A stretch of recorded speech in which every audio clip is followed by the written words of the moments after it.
ಹರೇ ಕೃಷ್ಣ.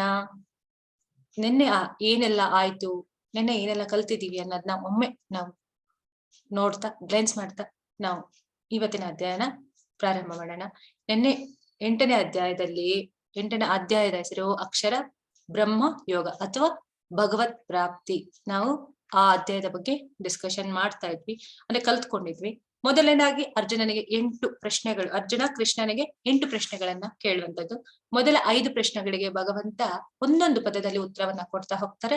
ಇನ್ನ 3 ಪ್ರಶ್ನೆಗಳಿಗೆ ಭಗವಂತ ಎಕ್ಸ್ಪ್ಲೈನ್ ಮಾಡ್ತಾ ಹೋಗ್ತಾರೆ. ಅದನ್ನ ನಾವೆಲ್ಲ ನೋಡಿದ್ವಿ.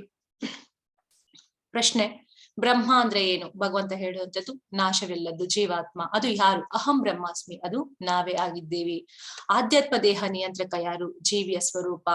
ನಿಯಂತ್ರಕ ಯಾರು ಮಾಡ್ತಾ ಇದ್ದೇವೆ? ನಾವು ಜೀವಿಯ ಸ್ವರೂಪವಾಗಿರುವಂತವ್ರು. ಮತ್ತೆ ಕರ್ಮದ ಕೆಲಸ ಏನೆಲ್ಲ ಕೆಲಸವನ್ನ ಮಾಡಿ, ಕರ್ಮಯೋಗವನ್ನ ಮಾಡಿ ಅದರ ಫಲವನ್ನ ಏನ್ ತಗೊಳ್ಕೊಳ್ತೀವೋ ಅದು ಬೇರೆ ದೇವತೆಗಳ ಲೋಕಗಳಿಗೆ ಹೋದ ನಂತರ ಅದು ಪುಣ್ಯಕ್ಷೀಣವಾಗುತ್ತೆ. ಆ ಒಂದು ಕಾರಣದಿಂದಾಗಿ ನಂತರ ಆ ಒಂದು ಇಚ್ಛೆಗಳು ಈಡೇರದೇ ಇದ್ದಾಗ ಇನ್ನೊಂದು ಭೌತಿಕ ದೇಹಕ್ಕೆ ಅದು ಕಾರಣವಾಗುತ್ತೆ. ಈಗ ಒಂದು ಆಸೆಯನ್ನ ಇಟ್ಕೊಂಡಿದ್ದೀನಿ, ಅದು ಈಡೇರ್ಲಿಲ್ಲ, ನನ್ನ ಜೀವನ ಅವಧಿ ಅಂದ್ರೆ ಈ ದೇಹದ ಅವಸ್ಥೆ ಮುಗಿದು ಹೋಯ್ತು. ಆ ಆಸೆಯನ್ನ ಪೂರೈಸ್ಕೊಳ್ಳಲಿಕ್ಕೆ ಇನ್ನೊಂದು ದೇಹವನ್ನು ಪಡೆದುಕೊಂಡು ಮತ್ತೆ ಬರ್ತೇವೆ ಅಂತ. ಅದಕ್ಕೆ ಭೌತಿಕ ದೇಹಕ್ಕೆ ಕಾರಣವಾಗ ಕ್ರಿಯೆಗಳು, ಅದು ಏನು? ಕರ್ಮ ಅನ್ನೋದನ್ನ ತಿಳ್ಕೊಂಡ್ವಿ. ಆದಿಭೂತ, ಭೌತಿಕ ಪ್ರಕೃತಿ, ಈ ಏನೆಲ್ಲ ಪ್ರಕೃತಿ ಇದೆ ಪಂಚಭೂತಗಳಿಂದ ಆಗಿರುವಂತಹ ಈ ಪ್ರಕೃತಿ ಆದಿಭೂತ ಅಂತ ಹೇಳ್ಬೋದು. ಆದಿದೈವ, ಎಲ್ಲ ದೇವತೆಗಳನ್ನು ಒಳಗೊಳ್ಳುವ ವಿಶ್ವರೂಪ.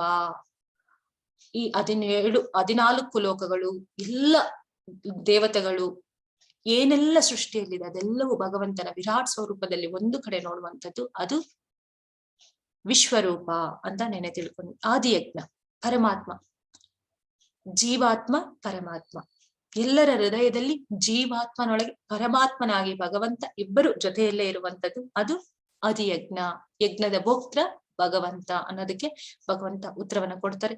ಆದಿಯಜ್ಞ ಅವನು ಎಲ್ಲಿ ವಾಸಿಸ್ತಾನೆ? ಎಲ್ಲರ ಹೃದಯದಲ್ಲಿಯೂ ಭಗವಂತನಿದ್ದಾನೆ.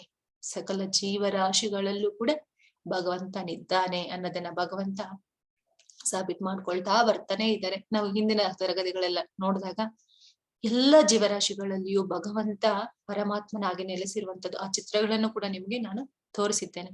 ಸಾವಿನ ಸಮಯದಲ್ಲಿ ಕೃಷ್ಣನನ್ನು ಹೇಗೆ ನೆನಪಿಸಿಕೊಳ್ಳುವುದು? ಜೀವನದುದ್ದಕ್ಕೂ ಸ್ಮರಣೆಯನ್ನ ಅಭ್ಯಾಸ ಮಾಡ್ಬೇಕು. ಪ್ರಹ್ಲಾದ್ ಮಹಾರಾಜ 5 ವರ್ಷ ಮಗುವಾಗಿದ್ದಾಗ್ಲೇ ಆ ಮಗುವಿಗೆ ಭಕ್ತಿಯನ್ನ ಹೇಳ್ಕೊಡ್ತಾ ಬರಬೇಕು. ಭಕ್ತಿ ಒಂದು ಬಂದ್ರೆ ಉಳಿದಿದ್ದೆಲ್ಲವೂ ತಾನಾಗಿ ಬರುತ್ತೆ. ಏನೆಲ್ಲ ನಾವು ಅನ್ಕೊಳ್ತೀವಿ ಅದೆಲ್ಲ ಬರುತ್ತೆ. ಯಾಕೆ ಅಂದ್ರೆ ಶ್ರದ್ಧೆ ಬೆಳೆಯುತ್ತೆ. ಅಲ್ಲಿಂದ ನಾವ್ ಏನ್ ಮಾಡ್ಬೇಕು, ಏನ್ ಮಾಡ್ಬಾರ್ದು ಅನ್ನೋದನ್ನ ನಾವು ತಿಳ್ಕೋಬಹುದು ಅಂತ ಅಲ್ಲಿ ಭಗವಂತ ಭಕ್ತ ಪ್ರಹ್ಲಾದ್ ಮಹಾರಾಜ್ ಅವರು ಹೇಳುವಂಥದ್ದು. ಚಿಕ್ಕ ವಯಸ್ಸಿಂದಲೇ ನೀವು ಅಭ್ಯಾಸವನ್ನ ಮಾಡಿ ಅಂತ. ನಂತರ ಆ ಒಂದು ಚಿಟ್ಟೆ ಹೇಗೆ ಒಂದು ಸಂಕಲ್ಪ ಮಾಡ್ಕೊಳ್ಳುತ್ತೆ, ಈ ಜೀವನದಲ್ಲೇ, ಈ ಲೈಫಲ್ಲೇ ನಾನು ಹುಳು ಹಾಗಿದ್ದೇನೆ, ಆ ಹುಳುವಿಂದ ನಾನು ಚಿಟ್ಟೆಯಾಗಿ ಪತಂಗವಾಗಿ ಹಾರಿ ಹೋಗ್ಬೇಕು ಅಂತ ಅದು ಸಂಕಲ್ಪ ಮಾಡಿ ಅದೇ ಒಂದು ನಿಷ್ಠೆಯಿಂದ ಆ ಕಾರ್ಯದಲ್ಲೇ ತೊಡಗಿದ್ದು ಅದು ಚಿಟ್ಟೆಯಾಗಿ ಹೋಗುತ್ತೆ. ಅದನ್ನ ಕೂಡ ನೋಡಿದ್ವಿ. ಹಾಗೆ ನಾವು ಕೂಡ ನಮ್ಮ ಸಂಕಲ್ಪ ಹೇಗಿರಬೇಕು. ಹೌದು, ಇಷ್ಟು ವರ್ಷಗಳು ನಾವು ಜೀವನವನ್ನ ಇಷ್ಟು ಬರ್ತನ ತಗೊಂಡಿದೀವಿ, ಇಷ್ಟು ಜನ್ಮಗಳು ನಮಗಾಗಿದೆ. ಆದ್ರೆ ಈಗ ಬಂದಿರುವ ಒಂದು ಜನ್ಮ ತುಂಬಾ ದುರ್ಲಭವಾದಂಥದ್ದು. ಅದರಲ್ಲಿ ಜ್ಞಾನವನ್ನ ಕೂಡ ತಿಳ್ಕೊಳ್ತಾ ಇದ್ವಿ. ಆ ಜ್ಞಾನ ಬಂದ ನಂತರ ಏನ್ ಮಾಡ್ಬೇಕು? ಸಂಕಲ್ಪವನ್ನ ಮಾಡ್ಕೋಬೇಕು. ಎಷ್ಟು ಸತಿ ಹುಟ್ಟು ಸಾವುಗಳ ಈ ಚಕ್ರದಲ್ಲಿ ಮತ್ತೆ ಮತ್ತೆ ನಾನ್ ಬರ್ಲಿ, ಇದಕ್ಕೆ ಒಂದು ಸೊಲ್ಯೂಷನ್ ಅನ್ನೋದನ್ನ ನಾನು ಕಂಡ್ಕೊಳ್ಳೋದಕ್ಕೆ ಬಂದಿದ್ದೇನೆ. ಇದು ಗೊತ್ತಾಗಿದೆ, ಇದರ ಒಂದು ಪ್ರಯತ್ನವನ್ನ ನಾನ್ ಮಾಡ್ಬೇಕು. ಗೋಸ್ವಾಮಿಗಳು ಹೇಳುವ ಹಾಗೆ ಈ ಜನ್ಮದಲ್ಲೇ ನಾವು ಮುಕ್ತಿಯನ್ನ ಪಡೆದುಕೊಂಡು ಭಗವತ್ ಧಾಮಕ್ಕೆ ಹೋಗುವಂತಹ ಅವಕಾಶ ಖಂಡಿತವಾಗ್ಲೂ ಇದೆ. ಅದರ ಪ್ರಯತ್ನ ನಾವಷ್ಟೇ ಮಾಡ್ಬೇಕು ಅಂತ. ಅದ್ರ ಉದಾಹರಣೆಯಾಗಿ ಭೀಷ್ಮ ಪಿತಾಮಹ ಕುರುಕ್ಷೇತ್ರದ ಯುದ್ಧದಲ್ಲಿ ಆ ಒಂದು ಸಮಯದಲ್ಲಿ ಅವ್ರು ಏನ್ ಮಾಡ್ತಾರೆ, ಆ ಉತ್ತರಾಯಣಕ್ಕೆ ಕಾಯ್ತಾ ಇರ್ಬೇಕಾದ್ರೆ ಅವ್ರು ಏನ್ ಮಾಡ್ತಾರೆ, ಭಗವಂತನ ಸಾಕ್ಷಾತ್ಕಾರವನ್ನ ಸಾರಥಿಯ ರೂಪದಲ್ಲಿ ಅವರ ದರ್ಶನವನ್ನ ಮಾಡ್ತಾ ನಾನು ಪ್ರಾಣವನ್ನ ತ್ಯಾಗ ಮಾಡ್ಬೇಕು ಅಂತ ಹೇಳಿ ಅವರು ಕಾಯ್ತಾ ಇರ್ತಾರೆ. ಅವ್ರು ಯಾವಾಗ ಬೇಕಾದ್ರೂ ಅವರು ದೇಹ ತ್ಯಾಗವನ್ನ ಮಾಡ್ಬೋದು. ಆದ್ರೆ ಅದಕ್ಕೆ ಒಂದು ಲಕ್ಷಣಗಳು, ಒಂದು ಇಷ್ಟೇ ಒಂದು ನಿಯಮಿತವಾದಂತಹ ಕಾಲವನ್ನ ಅವ್ರು ಮಾಡ್ಕೊಂಡಿದ್ರು. ಈ ತರದ್ರಲ್ಲೇ ಒಂದು ನನ್ನ ಪ್ರಾಣ ಹೋದ್ರೆ ನಾನು ಮುಕ್ತಿಯ ದಾರಿಗೆ ಹೋಗ್ತೀನಿ. ನಮ್ಗೆ ಹೇಗೆ ಹಗಲು ರಾತ್ರಿಯು ಉತ್ತರಾಯಣ ದಕ್ಷಿಣಾಯನ ಅಂತದ್ದು ಕೂಡ ದೇವತೆಗಳಿಗೆ ಆ ರೀತಿ ಇರುತ್ತೆ. ಅಲ್ಲಿ ಉತ್ತರಾಯಣಕ್ಕೋಸ್ಕರ ಕಾಯ್ತಾ ಇರ್ತಾರೆ. ಆ ಕಾಯುವಂತ ಸಂದರ್ಭದಲ್ಲಿ ಯಾರು ಭಗವಂತನನ್ನ ದರ್ಶನ ಮಾಡ್ಕೊಂಡು ಹೋಗ್ತಾರೆ ಅವರಿಗೆ ಮತ್ತೆ ಇನ್ನೊಂದು ಪುನರ್ಜನ್ಮವಿಲ್ಲ ಅಂತ ಹೇಳಿ ಅವರು ಸಾರಥಿಯ ಒಂದು ರೂಪದಲ್ಲಿ ಭಗವಂತನನ್ನ ದರ್ಶನ ಮಾಡ್ಕೊಳ್ಳಲಿಕ್ಕೆ ಅವ್ರು ಸಂಕಲ್ಪ ಮಾಡ್ಕೊಂಡಿರ್ತಾರೆ. ಅದೇ ರೀತಿಯಲ್ಲಿ ಆ ಭೀಷ್ಮ ಪಿತಾಮಹನಿಗೆ ಭಗವಂತ ಸಾರಥಿಯ ರೂಪದಲ್ಲಿ ಅವರಿಗೆ ದರ್ಶನವನ್ನ ಕೊಡ್ತಾರೆ. ನಂತರ ಪ್ರಶ್ನೆಯನ್ನ ಕೇಳುವಂತದ್ದು ಯುಧಿಷ್ಠಿರ ಮಹಾರಾಜ ಧರ್ಮರಾಜನಿಗೆ ಅತಿ ಆಶ್ಚರ್ಯಕರವಾಗಿರುವಂತಹ ವಿಚಾರ ಏನು ಈ ಪ್ರಪಂಚದಲ್ಲಿ ಅಂತಂದ್ರೆ, ಧರ್ಮರಾಜ ಹೇಳುವಂತದ್ದು ಪ್ರತಿ ಕ್ಷಣ ಪ್ರತಿ ನಿಮಿಷ ಸಾವಿರಾರು ಜನ ಸಾಯ್ತಾ ಇರ್ತಾರೆ. ಆದ್ರೆ ಅದನ್ನ ನೋಡ್ತಾ ಇರೋ ಮನುಷ್ಯ ಏನ್ ಅನ್ಕೊಳ್ತಾನೆ ಅಂದ್ರೆ ಆ ಸಾವು ನನ್ನವರ್ಗೂ ಬರೋದಿಲ್ಲ, ಅವ್ರಿಗೆ ಮಾತ್ರ ಅಂತ ಅನ್ಕೊಳ್ತಾನೆ. ಆದ್ರೂ ತೀರಾ ಹೆಚ್ಚು ಯಾರು ಪ್ರೀತಿಯನ್ನ ಮಾಡ್ತಾರೆ, ಪ್ರಿಯನನ್ನ ಇರಬಹುದು, ತನ್ನ ಗಂಡನನ್ನ ಇರಬಹುದು, ತಂದೆ ತಾಯಿ ಯಾರನ್ನೇ ಇರ್ಬೋದು, ಅವರು ಏನೆಲ್ಲ ಸಂಪಾದನೆ ಮಾಡಿದ್ರು ಕೂಡ ಆ ಮನೆ ಒಳಗೆ ಯಾರು ಇಟ್ಕೊಳ್ಳಲ್ಲ. ಆ ಚೈತನ್ಯ ಅನ್ನೋದು ಇರತ್ತಲ್ಲ, ಆ ಆತ್ಮ ಅನ್ನೋದು ಹೊರಗಡೆ ಹೋದ ನಂತರ ಆ ಬಂಗ್ಲೆ ಆಗಿರ್ಲಿ, ಅದ್ ಏನೇ ಆಗಿರ್ಲಿ, ಅರಮನೆ ಆಗಿರ್ಲಿ, ಆ ಸತ್ತ ನಂತರ ಆ ದೇಹವನ್ನ ಮನೆಯಿಂದ ಹೊರಗಡೆನೆ ಇಡ್ತಾರೆ, ಬಿಟ್ರೆ ಅವ್ರು ಒಳಗಡೆ ಇಟ್ಕೊಳ್ಳೋದಿಲ್ಲ. ಅಂದ್ರೆ ಈ ದೇಹದಿಂದ ಆತ್ಮ ಹೊರಗಡೆ ಹೋಗಿದ ತಕ್ಷಣ ಇದಕ್ಕೆ ಯಾವ ವ್ಯಾಲ್ಯೂ ಇಲ್ಲ ಅಂತ ಇಲ್ಲಿ ನಾವು ತಿಳ್ಕೊಂಡ್ವಿ. ನಂತರ ಯಾರು ಯಾವ ಸ್ಮರಣೆಯನ್ನ ಮಾಡ್ತಾರೋ ಸಾಯುವಂತಹ ಸಂದರ್ಭದಲ್ಲಿ ಅವ್ರು ಆ ದೇಹವನ್ನೇ ಪಡಿತಾರೆ ಅಂತ. ಅದಕ್ಕೆ ಭರತ್ ಮಹಾರಾಜನ ಕಥೆ ಕೂಡ ನಾವು 3ನೇ ಅಧ್ಯಾಯದಿಂದ ನಾವು ಅದರ ಉದಾಹರಣೆಯಲ್ಲಿ ನೋಡ್ತಾ ಬರ್ತಾ ಇದೀವಿ. ನಂತರ ಯಾರ್ಯಾರು ಯಾವ್ಯಾವ ರೀತಿಯ ಮನಸ್ಥಿತಿಯಲ್ಲಿ ಭಗವಂತನನ್ನ ಯಾವ ರೀತಿ ಅವನನ್ನ ಆರಾಧನೆ ಮಾಡ್ತಾರೆ ಅವ್ರಿಗೆ ಆತರನೇ ಭಗವಂತ ಅನುಗ್ರಹವನ್ನ ಮಾಡ್ತಾನೆ. ನಂತರ ಆ ಆಜ್ಮೇಳ ಕಥೆಯನ್ನ ನಾವು ನೋಡಿದ್ವಿ. ಅವನು ಸ್ವಭಾವತ ಬ್ರಾಹ್ಮಣ ಕುಟುಂಬದಲ್ಲಿ ಹುಟ್ಟಿದ್ರು ಕೂಡ ಅವನು ಯಾವ ರೀತಿಯಾದಂತಹ ಕಾಮಕ್ಕೆ ಬಲಿಯಾದ. ಒಂದು ವೇಳೆ ನಮಗೆ ಅದು ತಪ್ಪು ಅಂತ ನಮ್ಮ ಮನಸ್ಸು ಹೇಳ್ತಾ ಇರುತ್ತೆ, 2 ಮನಸ್ಸಿರುತ್ತೆ. ಆ ಮನಸ್ಸು ಹೇಳುತ್ತೆ, ಒಂದು ನೀನು ತಪ್ಪನ್ನ ಮಾಡು ಅಂತ ಹೇಳುತ್ತೆ, ಇನ್ನೊಂದು ಮನಸ್ಸು ಹೇಳುತ್ತೆ ಬೇಡ ಅಂತ ಹೇಳುತ್ತೆ. ನಮ್ಗೆ ಸರಿ ತಪ್ಪು ಎರಡೂ ಗೊತ್ತಿರುತ್ತೆ. ನಾವು ಆ ಸಂದರ್ಭದಲ್ಲಿ ಏನ್ ಮಾಡ್ಬೇಕು, ಅದು ತಪ್ಪು ಅಂತ ಗೊತ್ತಿದ ತಕ್ಷಣ ಆ ಜಾಗದಿಂದ ನಾವು ಹೋಗ್ಬಿಡ್ಬೇಕು, ಹೊರಟು ಬಿಡ್ಬೇಕು, ಇರಬಾರ್ದು. ಆಗ ನಮ್ಮ ಮನಸ್ಸು ಬದಲಾಗುತ್ತೆ. ಒಂದು ವೇಳೆ ಆ ಮನಸ್ಸು ಬೇಡ, ಹೋಗ್ಬೇಡ, ಅಲ್ಲೇ ಇರು ಅಂತ ಹೇಳಿದಾಗ ಏನ್ ಮಾಡುತ್ತೆ ಅದು ಆ ಕಾಮಕ್ಕೆ, ವಾಟ್ ಎವರ್ ಇಟ್, ಸೆಕ್ಸ್ ಇರಬಹುದು, ಪ್ರಾಪರ್ಟಿ ಇರಬಹುದು, ಜಗಳ ಇರಬಹುದು, ಏನೇ ನಮ್ಮ ಜೀವನದಲ್ಲಿ ಎದುರಾಗುವ ಪರಿಸ್ಥಿತಿಗಳು ಪ್ರತಿಯೊಂದಕ್ಕೂ ಏನಾಗುತ್ತೆ, ಮನಸ್ಸೇ ಕಾರಣವಾಗ್ಬಿಡತ್ತೆ. ಹಾಗಾಗಿ ಅದು ತಪ್ಪು ಅಂತ ತಿಳಿದ ಕೂಡಲೇ ನಾವು ಹೋಗ್ಬೇಕು. ಅವನು ಆ ತಪ್ಪು ಅಂತ ಅವನು ತಿಳಿದ್ರು ಕೂಡ ಅವನು ಕಾಮಕ್ಕೆ ಬಲಿಯಾಗಿ ಏನ್ ಮಾಡ್ದ, ಅವಳಲ್ಲೇ ಅನುರಕ್ತವನ್ನ ಮಾಡಿ ಆ ಒಂದು ಕೊನೆಯಲ್ಲೂ ಕೂಡ ಒಂದು ಮಗುವನ್ನ ಪಡೆದು ಆ ಮಗುವಿಗೆ ಆ ಸಜ್ಜನರು ಸಾಧು ಸಂತರು ನಾರಾಯಣ ಅಂತ ಹೆಸರಿಟ್ಟು ಸಾವು ಬರುವಂತಹ ಸಮಯದಲ್ಲಿ ಅವನು ಹಿಂದೆ ಮಾಡಿದಂತಹ ಪುಣ್ಯದ ಸುಕೃತ ಇದ್ದ ಕಾರಣ ಅವನು ಸಾಯುವಂತ ಸಮಯದಲ್ಲಿ ತನ್ನ ಮಗನನ್ನ ನಾರಾಯಣ ಅಂತ ಕರೆದಿದ್ದ ಕೂಡಲೇ ಅಲ್ಲಿ ಏನ್ ಮಾಡ್ತಾರೆ, ಆ ನಾರಾಯಣ ದೂತರು ಅಂದ್ರೆ ವಿಷ್ಣು ದೂತರು ಬರ್ತಾರೆ. ಈ ಕಡೆ ಯಮದೂತರಿಗೆ ಅವ್ರಿಗೆ ಇಬ್ಬರಿಗೂ ಜಗಳವಾಗುತ್ತೆ. ಅನಂತರ ಅವನಿಗೆ ಸೆಕೆಂಡ್ ಚಾನ್ಸ್ ಅನ್ನ ಕೊಡ್ತಾರೆ. ಅವನಿಗೆ ಮತ್ತೆ ಹರಿವಾಗಿ ಅವನ್ ಏನ್ ಮಾಡ್ತಾನೆ, ತೀರ್ಥಯಾತ್ರೆಗಳ ಕ್ಷೇತ್ರಗಳ ಒಂದು ದರ್ಶನವನ್ನ ಮಾಡಿ ಭಗವದ್ ಆರಾಧನೆಯನ್ನು ಮಾಡಿ ಸಾಧು ಸಂತರ ಸೇವೆಯನ್ನ ಮಾಡಿ ಅವನು ಮತ್ತೆ ಭಗವದ್ಧಾಮಕ್ಕೆ ಮತ್ತೆ ಮರಳಿ ಹೋಗ್ತಾನೆ. ಅವನು ಮತ್ತೆ ಭಗವಂತನ ಒಂದು ಸಾಕ್ಷಾತ್ಕಾರವನ್ನ ಮಾಡ್ಕೊಳ್ತಾರೆ. ಭಗವಂತ ಅತಿ ಪುರಾತನವಾದವನು, ಅವನೊಬ್ಬ ಕವಿ. ಸೃಷ್ಟಿಯನ್ನ ಮಾಡುವಂತದ್ರಲ್ಲಿ ಅವನು ಕ್ಷಣ ಮಾತ್ರದಲ್ಲಿ ಅವನು ಏನ್ ಬೇಕಾದ್ರೂ ಮಾಡ್ಬೋದು. ಸಣ್ಣದ್ರಲ್ಲಿ ಅತೀ ಸಣ್ಣದವನು, ಅಗಾಧ ಬೃಹದಾಕಾರದಲ್ಲಿ ಬೃಹದಾಕಾರನವನು. ಅವನ ಒಂದು ಸೃಷ್ಟಿಯಲ್ಲಿ ನಾವು ಅವನನ್ನು ಅರ್ಥ ಮಾಡ್ಕೊಳ್ಳೋದು ಬಹಳ ಕಷ್ಟ ಆಗುತ್ತೆ.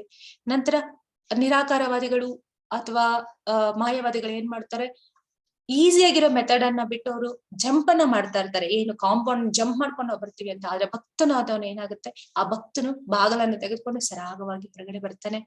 ಹೀಗೆ ನಾವು ಹಲವಾರು ಉದಾಹರಣೆಗಳ ಮೂಲಕ ನಾವು ಈ ಒಂದು 8ನೇ ಅಧ್ಯಾಯವನ್ನ ನೋಡಿದ್ವಿ. ಮತ್ತೆ ಆ ಭುವನಾ ಲೋಕ ಅಂದ್ರೆ ಊರ್ಧ್ವ ಲೋಕಗಳಿಂದ ಅತಳ ವಿತಳ ಸುತಳ ಪಾತಾಳ ಕೆಳಗಿನ ಲೋಕಗಳು 14 ಲೋಕಗಳು ಏನಿದೆ, ಮೇಲೆ ಊರ್ಧ್ವ ಲೋಕಗಳು, ಕೆಳಮುಖವಾಗಿರುವಂತಹ ಪಾತಾಳ ಲೋಕಗಳು. ಈ ಲೋಕಗಳಲ್ಲಿ ನೀನು ಎಲ್ಲೇ ಬಂದ್ರು ಕೂಡ, ಎಲ್ಲೇ ಯಾವ ಲೋಕಕ್ಕೆ ಹೋದ್ರು ಕೂಡ ಈ ಮರ್ತ್ಯ ಲೋಕಕ್ಕೆ ಮತ್ತೆ ಬರ್ಲೇಬೇಕು ನೀನು. ಅಥವಾ ಬ್ರಹ್ಮನಿಂದ ಇರುವೆಯವರೆಗೂ ನೀನು ಒಂದು ಜೀವನವನ್ನ ತಗೊಂಡ್ರೆ, ಲೈಫ್ ಅನ್ನ ತಗೊಳ್ಳೋದಾದ್ರೆ ಅವ್ರಿಗೂ ಕೂಡ, ಬ್ರಹ್ಮನಿಗೂ ಕೂಡ ಮೃತ್ಯು ಇದೆ, ಇರುವೆಗೂ ಮೃತ್ಯು ಇದೆ. ಅಂದ್ರೆ ಎಷ್ಟು ಉನ್ನತವಾದ ದೇವತೆಗಳಿಂದ ಹಿಡಿದು ಇರುವೆಯವರೆಗೂ ಮೃತ್ಯು ಅನ್ನೋದು ಇದ್ದೇ ಇರದೆ. ಆದ್ರೆ ಯಾರು ಭಗವಂತನ ಒಂದು ಶರಣನ್ನ ಕೋರ್ತಾರೆ ಅವರಿಗೆ ಯಾವ ಭಯವೂ ಇಲ್ಲ. ಅವರನ್ನ ಭಗವಂತ ಒಂದು ಸುಲಲಿತವಾಗಿ ಅವರನ್ನ ಈ ಭವಸಾಗರದಿಂದ ದಾಟಿಸ್ಬಿಡ್ತಾನೆ ಅನ್ನೋದನ್ನ ನಾವು ತಿಳ್ಕೊಂಡ್ವಿ. ನಂತರ ಅನ್ಯ ದೇವತೆಗಳನ್ನ ಪೂಜೆ ಮಾಡಿದ್ರೆ ಅವರವರ ಲೋಕಗಳಿಗೆ ಹೋಗ್ತಾರೆ. ಆದ್ರೆ ಭಗವಂತನನ್ನ ಯಾರು ಪೂಜೆ ಮಾಡ್ತಾರೋ ಅವರು ಭಗವದ್ಧಾಮಕ್ಕೆ ಹೋಗ್ತಾರೆ. ಹಾಗಾಗಿ ಎಲ್ಲಿ ಈ ಸಾವು ನೋವು ಜನ್ಮ ಮೃತ್ಯು ಜರ ವ್ಯಾಧಿ ಏನೂ ಇಲ್ವೋ ಅಲ್ಲಿಗೆ ನಾವು ಹೋಗುವಂತ ಪ್ರಯತ್ನವನ್ನ ಮಾಡ್ಬೇಕು. ಹಾಗಾದ್ರೆ ನಾವ್ ಯಾವ ಪ್ರಯತ್ನವನ್ನ ಮಾಡ್ಬೇಕು? ಸದಾ ಭಕ್ತರ ಸಂಘವನ್ನ ಮಾಡ್ಬೇಕು. ಆ ಭಕ್ತರ ಸಂಘವನ್ನ ಮಾಡಿದಾಗ ಆ ಭಗವಂತನ ಬಗ್ಗೆ ತಿಳಿದುಕೊಂಡಾಗ ಆ ಭಗವಂತನಲ್ಲಿ ಪ್ರೇಮವಾಗುತ್ತೆ, ಭಕ್ತಿ ಬರುತ್ತೆ. ನಮಗ ಅವಾಗ ಏನಾಗುತ್ತೆ? ಭಗವಂತನಲ್ಲಿ ಸೇರುವಂತಹ ಅವಕಾಶ ನಮ್ಗೆ ದೊರಕುತ್ತೆ. ಭಗವಂತನನ್ನ ಪೂಜೆ ಮಾಡ್ಲಿಕ್ಕೆ ಹೀಗೆ ಅಂತ ಏನ್ ರಿಸ್ಟ್ರಿಕ್ಷನ್ ಇಲ್ಲ. ಭಗವಂತ ಒಬ್ಬ ಸ್ನೇಹಿತನನ್ನಾಗಿ ನಾವು ಅವನನ್ನ ಕಾಣಬಹುದು, ಒಬ್ಬ ಪ್ರಿಯಕರನನ್ನಾಗಿ ನೋಡ್ಬಹುದು, ಒಬ್ಬ ಮಗುವಾಗಿ ನೋಡ್ಬಹುದು, ಒಬ್ಬ ತಂದೆಯಾಗಿ ನೋಡ್ಬಹುದು. ಯಾವ ರೀತಿಯೆಲ್ಲ ಅವನನ್ನ ಪೂಜೆ ಮಾಡಿದ್ರು ಪರವಾಗಿಲ್ಲ, ಆದ್ರೆ ನೋಡುವಂತಹ ಭಾವ ಪ್ರೇಮಪೂರ್ವಕವಾಗಿರ್ಬೇಕು, ನಿಷ್ಕಲ್ಮಶವಾಗಿರ್ಬೇಕು. ಅದಷ್ಟೇ ಅವನು ಕೇಳ್ಕೊತಾನೆ. ಇದನ್ನೆಲ್ಲ ನಾವು ನೆನ್ನೆ ನೋಡಿದ್ವಿ. ಇವತ್ತಾಗಾದ್ರೆ ನಾವು 9ನೇ ಅಧ್ಯಾಯದಲ್ಲಿ ಏನಿದೆ ಅಂತ ಇವತ್ತು ನೋಡೋಣ. 9ನೇ ಅಧ್ಯಾಯ ರಾಜವಿದ್ಯಾ ರಾಜಗಹ್ಯ ಯೋಗ, ಪರಮ ಗಹ್ಯ ಜ್ಞಾನ. ರಾಜವಿದ್ಯಾ, ಎಲ್ಲ ವಿದ್ಯೆಗಳಲ್ಲಿ ರಾಜವಿದ್ಯಾ. ಯಾಕೆ ಇದನ್ನ ಎಲ್ಲ ವಿದ್ಯೆಗಳಲ್ಲಿ ರಾಜವಿದ್ಯಾ ಅಂತ ಕರೀತಾರೆ? ಈ ಅಧ್ಯಾಯವನ್ನ ಈ ಕಪ್ಪೆ ಚಿಪ್ಪಿನಲ್ಲಿ ಇರುವ ಮುತ್ತಿಗೆ ಹೋಲಿಸಲಾಗತ್ತೆ. ಯಾಕೆ ಅಂತಂದ್ರೆ ಈ ಕಡೆ ಫಸ್ಟ್ 9 ಅಧ್ಯಾಯಗಳು, ಈ ಕಡೆ 9 ಅಧ್ಯಾಯಗಳು, ಅಂದ್ರೆ ಮಧ್ಯದಲ್ಲಿರುವಂತದ್ದು. 18 ಅಧ್ಯಾಯಗಳಲ್ಲಿ 9ನೇ ಅಧ್ಯಾಯ ಮಧ್ಯದಲ್ಲಿದೆ. ಈ ಕಡೆ ಕರ್ಮಯೋಗ ಫಸ್ಟ್ ಬರುವಂತದ್ದು, ನಂತರ ಜ್ಞಾನ ಯೋಗ, ಮಧ್ಯದಲ್ಲಿ ಭಕ್ತಿ ಯೋಗ. ಹೇಗೆ ಸ್ಯಾಂಡ್ವಿಚ್ ಬ್ರೆಡ್ ಇಟ್ಟು ಅದ್ರ ಮೇಲೆ ಎಲ್ಲ ನಾವು ಸ್ಟಫಿಂಗ್ ಎಲ್ಲ ಇಟ್ಟು ನಂತರ ಬ್ರೆಡ್ ಇಂದ ಕ್ಲೋಸ್ ಮಾಡ್ತೀವಿ, ಸ್ಯಾಂಡ್ವಿಚ್ ತರ ಮಧ್ಯದಲ್ಲಿ ಅದು ತುಂಬಾ ರುಚಿಕರವಾಗಿರುವಂತದ್ದು. ಅದನ್ನ ಆ ರುಚಿಯನ್ನ ನಾವು ಅನುಭವಿಸಿದಾಗ ಅದು ಫೀಲ್ ನಮ್ಗಾಗುತ್ತೆ. ಹಾಗೆ ಈ ಒಂದು ಭಕ್ತಿ ಮಾರ್ಗ ಅನ್ನುವಂಥದ್ದು, ಭಕ್ತಿ ಯೋಗ ಅನ್ನುವಂಥದ್ದು ಅಥವಾ 9ನೇ ಅಧ್ಯಾಯ ಬಹಳ ವಿಶೇಷವಾದಂಥದ್ದು. ಮಿಶ್ರ ಭಕ್ತಿಯನ್ನ ನಾವು ಕಲ್ತ್ವಿ. ಆದ್ರೆ 9ನೇ ಅಧ್ಯಾಯದಿಂದ ನಾವು ಶುದ್ಧ ಭಕ್ತಿಯನ್ನ ಮಾಡ್ಲಿಕ್ಕೆ ಏನೆಲ್ಲ ಬೇಕು, ಭಗವಂತ ಆ ಚಿಂತೆಗಳ ಬಗ್ಗೆ ನಾವು ತಿಳ್ಕೊಳ್ಳಲಿಕ್ಕೆ ಹೋಗ್ತೀವಿ. ಹಾಗಾಗಿ ಇದು ರಾಜವಿದ್ಯಾ.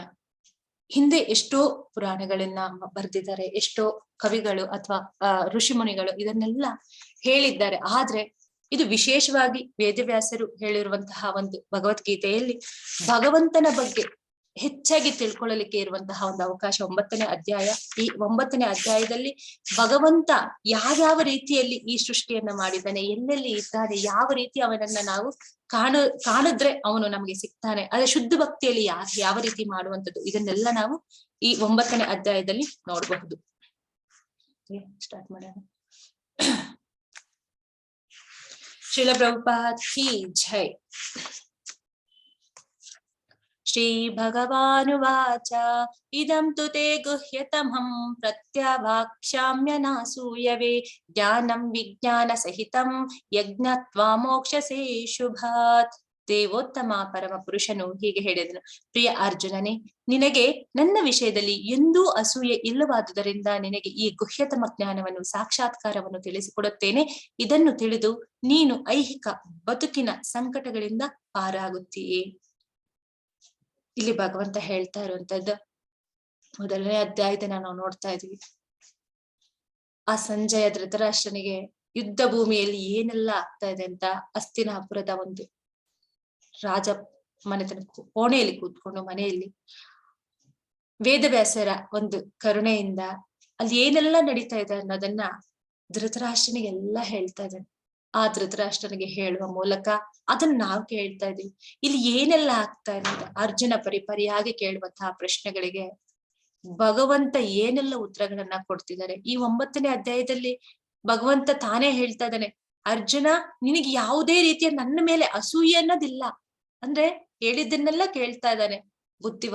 ಬುದ್ಧಿವಂತನಾದಂತಹ ಅರ್ಜುನ ತನ್ನ ಸಮಸ್ಯೆಗೆ ಪರಿಹಾರವನ್ನ ಕೇಳ್ಕೊಳ್ಳೋದಿಕ್ಕೆ ಭಗವಂತನನ್ನೇ ಆಯ್ಕೆ ಮಾಡ್ಕೊಂಡು ತಾನು ಹೇಳಿದ್ದನ್ನೆಲ್ಲ ಕೇಳಿಸ್ಕೊತಿದ್ದಾನೆ, ಪ್ರಶ್ನೆಗಳನ್ನ ಕೇಳ್ತಾ ಇದ್ದಾನೆ. ಇಲ್ಲೇನೋ ಒಂದು ಪ್ರಶ್ನೆಯನ್ನ ಕೇಳ್ತಾ ಇಲ್ಲ, ಆದ್ರೆ ಭಗವಂತ ಏನ್ ಹೇಳ್ತಿದ್ದಾನೆ, ತನ್ನ ವಿಧೇಯತೆಯನ್ನ ನೋಡಿ, ನಮ್ರತೆಯನ್ನ ನೋಡಿ ಭಗವಂತ ಇಲ್ಲಿ ಮತ್ತೊಂದು ಹೇಳ್ತಾ ಇದ್ದಾರೆ. ಏನಂತಂದ್ರೆ, ಈಗ ನಮ್ಗೆ ತುಂಬಾ ಇಷ್ಟವಾದವ್ರು ಏನಾದ್ರು ಇದ್ದಾಗ ಅವರ ಒಂದು ಯೋಗಕ್ಷೇಮ, ಅವರಿಗೆ ಒಂದು ಏಳಿಗೆಯಲ್ಲಿ ಏನಾದ್ರೂ ಒಳ್ಳೇದಾಗ್ಲಿ ಅಂತ ಹೇಳಿದ್ ನಾವೇ ಹೇಳ್ತೀವಿ. ಯಾಕೆ ಅಂತಂದ್ರೆ ಅವರು ನಮ್ಮ ಮೇಲೆ ತುಂಬಾ ಟ್ರಸ್ಟ್, ನಂಬಿಕೆಯನ್ನ ಇಟ್ಕೊಂಡಿದ್ದಾರೆ. ನಾನು ಅವ್ರಿಗೆ ಏನಾದ್ರು ಹೇಳಿದ್ರೆ ಅವ್ರು ಉನ್ನತವಾದದ್ದನ್ನ ಏನಾದ್ರು ಸಾಧನೆ ಮಾಡ್ತಾರೆ, ಅದನ್ನ ನಾನು ಅವ್ರಿಗೆ ಹೇಳ್ಬೇಕು ಅಂತ. ಹಾಗೆ ಇಲ್ಲಿ ಕೂಡ ಅರ್ಜುನನಿಗೆ ಭಗವಂತ ಹಾಗೆ ಹೇಳ್ತಾ ಇದ್ದಾನೆ. ಆದ್ರೆ ಅಸೂಯೆ ಇಟ್ಕೊಳ್ಳೋರು ಯಾರು? ಭಗವಂತನ ಬಗ್ಗೆ ಇಚ್ಛೆ ಇಲ್ಲದೆ ತಪ್ಪು ಹೇಳಿಕೆಗಳನ್ನ ಕೊಡುವಂತವ್ರು ಭಗವಂತನಲ್ಲಿ ಇಚ್ಛೆ ಇಟ್ಕೊಳ್ಳಲ್ಲ. ಆದ್ರೆ ಅರ್ಜುನ ಇಲ್ಲಿ ಶುದ್ಧ ಭಕ್ತನಾಗಿರುವ ಕಾರಣ ಅವನಿಗೆ ಇನ್ನೊಂದಷ್ಟು ಹೇಳ್ತಾ ಇರೋದು ಅರ್ಜುನನಿಗೆ ಹೌದು, ಅದರ ಜೊತೆಗೆ ನಮಗೂ ಹೌದು. ಅದನ್ನ ನಾವು ಕೂಡ ತಗೋಬೇಕು. ಈ 9ನೇ ಅಧ್ಯಾಯದಲ್ಲಿ ವರ್ಣಿಸಿರುವ ವಿಷಯಗಳು ಮಿಶ್ರವಿಲ್ಲದ ಪರಿಶುದ್ಧ ಭಕ್ತಿಗೆ ಸಂಬಂಧಿಸಿದವು. ಆದುದರಿಂದ ಇದನ್ನು ಗುಹ್ಯತಮ ಎಂದು ಕರೆದಿದೆ. ಕೃಷ್ಣನ ಗುಹ್ಯತಮ ಜ್ಞಾನದಲ್ಲಿ ನೆಲೆಸಿದವನು, ಸಹಜವಾಗಿ ಆಧ್ಯಾತ್ಮಿಕ ಸ್ಥಿತಿಯಲ್ಲಿರುವವನು. ಆದುದರಿಂದ ಐಹಿಕ ಜಗತ್ತಿನಲ್ಲಿ ಇದ್ದರೂ ಆತನಿಗೆ ಯಾವುದೇ ಐಹಿಕ ನೋವುಗಳಿಲ್ಲ. ಭಕ್ತಿ ರಸಾಮೃತ ಸಿಂಧುವಿನಲ್ಲಿ ಪರಮಪ್ರಭುವಿಗೆ ಪ್ರೇಮ ಪೂರ್ವಕ ಸೇವೆಯನ್ನು ಸಲ್ಲಿಸಲು ಬಯಸುವವರು ಐಹಿಕ ಬದುಕಿನಲ್ಲಿ ಬದ್ಧ ಸ್ಥಿತಿಯಲ್ಲಿ ಇದ್ದರೂ ಆತನನ್ನು ಮುಕ್ತನೆಂದೇ ಹೇಳಿದೆ. ಅಂದ್ರೆ ಈ ಜಗತ್ತಿನಲ್ಲಿದ್ದು ಭಗವಂತನನ್ನ ನಾವ್ ಯಾವಾಗ ಆರಾಧನೆ ಮಾಡೋದಕ್ಕೆ ಬರ್ತೀವಿ, ಏನೇ ತಪ್ಪುಗಳನ್ನ ಮಾಡಿದ್ರು ಕೂಡ ಒಂದು ಸತಿ ಭಗವಂತನಿಗೆ ಶರಣು ಅಂತ ಕೇಳಿದ ತಕ್ಷಣ ಅದು ಹೇಗಿರ್ಬೇಕು, ಕೇಳದೆ ಆಗೋಯ್ತು ಅಲ್ಲ, ಮನಸ್ಪೂರ್ವಕವಾಗಿ ನಾನು ಶರಣಾಗಿದ್ದೀನಿ ಅಂತ ಹೋಗಿ ಅವನಿಗೆ ಶರಣ ಹತ್ರ ಸಾಕು. ಆ ಒಂದು ಐಹಿಕ ಜಗತ್ತಿನಲ್ಲಿದ್ರು ಕೂಡ ಅವನು ಪರಿಪೂರ್ಣನೆ, ಅವನಿಗೆ ಅಲ್ಲಿಗೆ ಮುಕ್ತಿ. ಅಂದ್ರೆ ಅವನಿಲ್ಲಿದ್ರು ಕೂಡ ಅವನು ಏನೇ ಮಾಡೋದು ಭಗವಂತನಿಗೆ ಶರಣಾಗಿ ಮಾಡ್ತಾ ಇದ್ದಾನೆ ಅನ್ನೋದಾದ್ರೆ ಅವನಿಗೆ ಯಾವ ಪಾಪಗಳು ಅಂಟುವುದಿಲ್ಲ. ಹಾಗಾಗಿ ಭಗವಂತ ಇಲ್ಲಿ ಹೇಳ್ತಾ ಇರೋದು ಅವನು ಐಹಿಕದಲ್ಲಿದ್ರು ಕೂಡ ಅವನು ಮುಕ್ತನಾಗಿರ್ತಾನೆ ಅಂತ. ರಾಜವಿದ್ಯಾ ರಾಜಗುಹ್ಯಂ ಪವಿತ್ರಾಮಿದಮುತ್ತಮಂ ಪ್ರತ್ಯಕ್ಷವಾಗಂ ಧರ್ಮ್ಯಂ ಸುಸುಖಂ ಕರ್ತುಂ ಅವ್ಯಯಂ. ಇದು ರಾಜ್ಯವಿದ್ಯೆ, ಎಲ್ಲ ರಹಸ್ಯಗಳಲ್ಲಿ ಅತ್ಯಂತ ರಹಸ್ಯವಾದದ್ದು. ಇದು ಅತ್ಯಂತ ಪರಿಶುದ್ಧ ಜ್ಞಾನ, ಸಾಕ್ಷಾತ್ಕಾರದಿಂದ ಆತ್ಮದ ನೇರ ತಿಳುವಳಿಕೆಯನ್ನು ಕೊಡುವುದರಿಂದ ಇದು ಧರ್ಮದ ಪರಿಪೂರ್ಣತೆ. ಇದು ಶಾಶ್ವತವಾದದ್ದು ಮತ್ತು ಸಂತೋಷದಿಂದ ಅನುಷ್ಠಾನ ಮಾಡುವಂಥದ್ದು. ಭಗವಂತ ಹೇಳ್ತಾ ಇದ್ದಾನೆ, ಇದು ಅತ್ಯಂತ ಪರಿಶುದ್ಧ ಜ್ಞಾನ, ಎಲ್ಲ ಜ್ಞಾನಗಳಿಗಿಂತ ಪರಿಶುದ್ಧವಾದದ್ದು. ಭಕ್ತಿ ಇಲ್ಲ ಅಂತಂದ್ರೆ ಎಲ್ಲವೂ ಅಶುದ್ಧವೇ. ಭಕ್ತಿ ಇಟ್ಕೊಂಡು ನಾವ್ ಏನೇ ಮಾಡಿದ್ರು ಕೂಡ ಅದು ಪರಿಶುದ್ಧ. ಅದರಲ್ಲೂ ಪರಮೋನ್ನತನಾದಂತವನನ್ನ, ವಾಸುದೇವಂ ಸರ್ವಂ ಇತಿ, ಅವನನ್ನ ನಾವ್ ಯಾವಾಗ ಶರಣು ಬೇಳ್ತೀವಿ, ಅವನನ್ನ ನಾವು ಸೆಂಟರ್ ಅಲ್ಲಿ ಇಟ್ಕೊಂಡು ಯಾವುದೇ ಕೆಲಸಗಳನ್ನ ಮಾಡ್ತಾ ಹೋಗ್ತೀವಿ, ಅವಾಗ ಅದು ಪರಿಪೂರ್ಣವಾಗುತ್ತೆ. ಅದು ನೇರವಾಗಿ, ಹೇಗೆ ಕರೆಂಟ್ಗೆ ನಾವು ಸ್ವಿಚ್ ಹಾಕಿ ಮೊಬೈಲ್ಗೆ ಚಾರ್ಜರ್ನ ಕನೆಕ್ಷನ್ ಮಾಡಿ ಅಲ್ಲಿ ಸ್ವಿಚ್ ಆನ್ ಮಾಡಿದ ತಕ್ಷಣ ನೇರವಾಗಿ ಹೇಗೆ ಆ ಮೊಬೈಲ್ಗೆ ಚಾರ್ಜರ್ ಆಗುತ್ತಾ, ಹಾಗೆ ಭಗವಂತನಿಗೆ ಶರಣಾದ್ರೆ ಇನ್ಯಾರು ಪ್ರೀಸ್ ಮಾಡುವ ಅಗತ್ಯವೇ ಇಲ್ಲ. ಅವನನ್ನು ಪ್ರೇಸ್ ಮಾಡಿದ್ರೆ ಸಾಕು. ಹಾಗೆ ನೇರವಾಗಿ ತಿಳುವಳಿಕೆಯನ್ನ ಪಡೆದುಕೊಂಡು ಧರ್ಮದ ಪೂರ್ಣತೆಯನ್ನ ನಾವು ಅರ್ಥ ಮಾಡ್ಕೊಂಡು ಶಾಶ್ವತವಾದ ಸಂತೋಷವನ್ನ ಅನುಭವಿಸ್ಲಿಕ್ಕೆ ಸಾಧ್ಯ ಆಗತ್ತೆ. ನಾವು ಇದನ್ನ ಓದಿ ತಿಳ್ಕೊತೀವಿ ಅಥವಾ ನಾನೇ ಇದ್ರ ಬಗ್ಗೆ ಏನೋ ಒಂದು ಅರ್ಥ ಮಾಡ್ಕೊಂಡ್ಬಿಡ್ತೀನಿ ಅಂತಂದ್ರೆ ಅದು ತುಂಬಾ ಕಷ್ಟ. ಭಗವಂತನನ್ನ ನೇರವಾಗಿ ನಾವು ತಿಳ್ಕೊಳ್ಳೋದ್ರಿಂದ ಏನಾಗುತ್ತೆ, 4 ರೀತಿಯಾದಂತಹ ಪಾಪಗಳು ನಮ್ಮನ್ನ ಪಾರ್ ಮಾಡುತ್ತೆ. ಆ ಪಾಪಗಳಿಂದ ನಮ್ಮನ್ನ ಪಾರ್ ಮಾಡುತ್ತೆ. ಇದಕ್ಕೆ ಪದ್ಮಪುರಾಣದಲ್ಲಿ ಒಂದು ದೃಢೀಕರಣ ಇದೆ. ಅಪ್ರಾರಬ್ಧಂ ಫಲಂ ಕೂಟಂ ಬೀಜಂ ಫಲೋನ್ಮುಖಂ ಕ್ರಮೇಣೈವ ಪ್ರಲೀಯತೆ ವಿಷ್ಣು ಭಕ್ತಿರಾತ್ಮನಂ. ದೇವೋತ್ತಮ ಪರಮ ಪುರುಷನ ಭಕ್ತಿ ಸೇವೆಯಲ್ಲಿ ನಿರತರಾದ ಮಟ್ಟಿಗೆ ಎಲ್ಲ ಪಾಪಗಳ ಪ್ರತಿಕ್ರಿಯೆಗಳು ಅವು ಫಲ ನೀಡುತ್ತಿರಲಿ, ಸಂಗ್ರಹದಲ್ಲಿರಲಿ ಅಥವಾ ಬೀಜ ರೂಪದಲ್ಲಿರಲಿ ಕ್ರಮೇಣ ಅದೃಶ್ಯವಾಗುತ್ತವೆ. ಆದುದರಿಂದ ಭಕ್ತಿ ಸೇವೆಯ ಪರಿಶುದ್ಧಗೊಳಿಸುವ ಶಕ್ತಿಯು ಬಲವತ್ತಾರವಾದದ್ದು. ಅದಕ್ಕೆ ಪವಿತ್ರ ಉತ್ತಮಂ, ಅತ್ಯಂತ ಪರಿಶುದ್ಧವಾದದ್ದು ಎಂದು ಹೆಸರು. ಉತ್ತಮ ಎಂದರೆ ಆಧ್ಯಾತ್ಮಿಕ, ತಾಮಸ್ ಎಂದರೆ ಐಹಿಕ ಜಗತ್ತು, ಅಂದ್ರೆ ಕತ್ತಲಿನ ಜಗತ್ತು. ಯಾವಾಗ ನಾವು ಭಗವಂತನನ್ನ ಶರಣ ಕೋರ್ತೀವಿ, ಯಾರು ಬೇಡ ಅನ್ಯತ. ನಾವು ಗಜೇಂದ್ರ ಮೋಕ್ಷದಲ್ಲಿ ಗಜೇಂದ್ರನ ಕಥೆಯಲ್ಲಿ ನೋಡಿದಾಗ ಎಲ್ಲ ದೇವತೆಗಳು ಕಾತರದಲ್ಲಿ ಕಾಯ್ತಾ ಇದ್ರು, ಯಾವಾಗ ನನ್ನ ಹೆಸರು ಒಂದ್ ಹೆಸರು ಕರೆದ್ರೆ ಸಾಕು ನಾವು ಹೋಗಿ ಅವನನ್ನ ಕಾಪಾಡೋಣ ಗಜೇಂದ್ರನನ್ನ ಅಂತ. ಆದ್ರೆ ಗಜೇಂದ್ರ ಏನ್ ಮಾಡ್ದ, ಹಿಂದಿನ ಒಂದು ಜನ್ಮದ ಒಂದು ಪುಣ್ಯದ ಸುಕೃತದಿಂದ ಅವನ ಬಾಯಲ್ಲಿ ಒಂದು ಮಾತು ಕೂಡ ಆ ಬೇರೆ ಅನ್ಯ ದೇವತೆಗಳ ಹೆಸರು ಬರ್ಲಿಲ್ಲ. ಭಗವಂತನನ್ನೇ ಅವನು ಶರಣು ಕೋರಿದ. ಆ ತಕ್ಷಣಕ್ಕೆ ಭಗವಂತ ಬಂದು ಅವನನ್ನ ರಕ್ಷಣೆ ಮಾಡಿದ. ಹಾಗೆ ಯಾವಾಗ ನಾವು ಈ ಐಹಿಕ ಜಗತ್ತಿನಲ್ಲಿ ಇದೆಲ್ಲ ಸತ್ಯವಾ, ಇದೆಲ್ಲ ನಡೆಯುತ್ತಾ ಅನ್ನೋ ಒಂದು ಸಂಶಯವನ್ನ ಬಿಟ್ಟು ಸಂಪೂರ್ಣವಾಗಿ ಭಗವಂತನಿಗೆ ನಾವು ಶರಣಾದಾಗ ಆ 4 ರೀತಿಯಾದಂತಹ ಪಾಪಗಳು ಸುಟ್ಟು ಬೂದಿ ಆಗೋದ್ರಲ್ಲಿ ಸಂಶಯವೇ ಇಲ್ಲ ಅಂತ ಹೇಳ್ತಾರೆ ಪದ್ಮಪುರಾಣದಲ್ಲಿ. ಒಂದು, ಬೀಜ ಹಾಕಿದಾಗ ಅದೇನಾಗುತ್ತೆ, ಬೀಜ ಮೊಳೆಯುತ್ತೆ. ಇನ್ನೊಂದು ಬೀಜದಿಂದ ಒಂದು ಸಸಿಯಾಗಿ ನಿಲ್ಲುತ್ತೆ. ಇನ್ನೊಂದು ಗಿಡವಾಗಿದೆ. ಇನ್ನೊಂದು ಗಿಡವಾಗಿ ಮರವಾಗಿ ಬೆಳೆದು ಹಣ್ಣು ಹೂಗಳನ್ನ ಕೊಡ್ತಾ ಇರುವಂತಹ ಪಾಪದ ಫಲಗಳನ್ನ ನಾವು ಅನುಭವಿಸ್ತಾ ಇದೀವಿ. ಇನ್ನೊಂದು ಲೈನಲ್ಲಿ ನಿಂತ್ಕೊಂಡಿದೆ. ಈಗ ಏನೆಲ್ಲ ಅನುಭವಿಸ್ತಾ ಇದೀವಿ, ಇದಾಗಿದ ತಕ್ಷಣ ಇಲ್ಲ ಅಂತಲ್ಲ. ಅಯ್ಯೋ ತುಂಬಾ ಒಳ್ಳೆ ಮನುಷ್ಯ ಅವನು, ಅವನಿಗೆ ಯಾಕಿಷ್ಟು ಕಷ್ಟ ಬರ್ತಾ ಇದೆ, ಅವನಿಗೆ ಯಾಕಿಷ್ಟು ಕಷ್ಟಗಳು ಬರ್ತಿದೆ. ಹೌದು, ಈ ಜನ್ಮದಲ್ಲಿ ನಾವು ಒಳ್ಳೆಯವರೇ ಕಾಣ್ತಾ ಇರಬಹುದು, ಒಳ್ಳೆ ರೀತಿಯಲ್ಲಿ ನಡ್ಕೊಳ್ತಾ ಇರಬಹುದು. ಇಂದಿನ ಎಷ್ಟೋ ಜನ್ಮಗಳಲ್ಲಿ ಮಾಡಿದಂತಹ ಪಾಪಗಳ ಫಲ ಅದು ಎಲ್ಲಿ ಹೋಗ್ಬೇಕು, ಅದು ಕಾಯ್ತಾ ಇದೆ. ಹೇಗೆ 1000 ಹಸುಗಳು ಇದೆ, ಆ 1000 ಹಸುಗಳಲ್ಲಿ ಕರು ತನ್ನ ತಾಯಿ ಹತ್ರ ಹೇಗೆ ಹುಡುಕಿಕೊಂಡು ತನ್ನ ತಾಯಿಯನ್ನ ಅದು ಹೆಂಗೆ ಹೋಗಿ ಸೇರುತ್ತೋ ಹಾಗೆ ಪಾಪದ ಫಲಗಳು ನಮ್ಮನ್ನು ಕೂಡ ಹಾಗೆ ಹುಡುಕಿಕೊಂಡು ಬರುತ್ತೆ. ನಾವ್ ಎಲ್ಲಿದ್ರು ನಮ್ಮನ್ನ ಬಿಡೋದಿಲ್ಲ. ಅಂದ್ರೆ ಎಷ್ಟು ಜನ್ಮಗಳಲ್ಲಿ ಆಗಿರುವಂತಹ ಪಾಪದ ಫಲಗಳು ಹಾಗೆ ಕಾಯ್ತಾ ಕಾಯ್ತಾ ಲೈನಲ್ಲಿ ಕ್ಯೂ ಅಲ್ಲಿ ಕಾಯ್ತಾ ಇದೆ. ನಿಂದು ಕೆಲಸ ಮುಗಿಸಿದ್ಯಾ, ನೀ ಹೋಗು, ನಾನ್ ಮತ್ತೆ ಬರೋದಕ್ಕೆ ನಾನು ರೆಡಿ ಇದ್ದೀನಿ ಅಂತ ಹೇಳಿ ಅದು ರೆಡಿಯಾಗಿ ನಿಲ್ತಾ ಇದೆ. ಇದಾಯ್ತು, ಇದು ಇವಾಗ ನಾವ್ ಅನುಭವಿಸ್ತಾ ಇದೀವಿ, ಈ ಪಾಪದ ಫಲವನ್ನ ನಾವ್ ಅನುಭವಿಸ್ತಾ ಇದೀವಿ ಅನ್ನೋದ್ರಲ್ಲಿ ಇನ್ನೊಂದೇನ್ ರೆಡಿ ಮಾಡ್ಕೊಂಡು ಇನ್ನೇನು ಹೂ ಹಣ್ಣು ಕಾಯಿ ಬಿಟ್ಕೊಂಡು ಕಾಯ್ತಾ ಇದೆ ಅದ್ರ ಫಲವನ್ನ ಕೊಡೋದಿಕ್ಕೆ. ಹೀಗೆ ಯಾರು ಆ ವಾಸುದೇವನಿಗೆ ನೀನೇ ಎಲ್ಲ ಅಂತ ಹೇಳಿ ಅವನಿಗೆ ಹೋಗಿ ನಾವ್ ಯಾವಾಗ ಶರಣ ಹಾಕ್ತಿವಿ, ಆಗ ಏನಾಗುತ್ತೆ, ಈ ಎಲ್ಲ ಕಿವಲ್ ಕಾಯ್ತಾ ಇರುವ ಏನಾಗ್ಬಿಡುತ್ತೆ, ಸುಟ್ಟು ಬೂದಿ ಆಗ್ಬಿಡತ್ತೆ.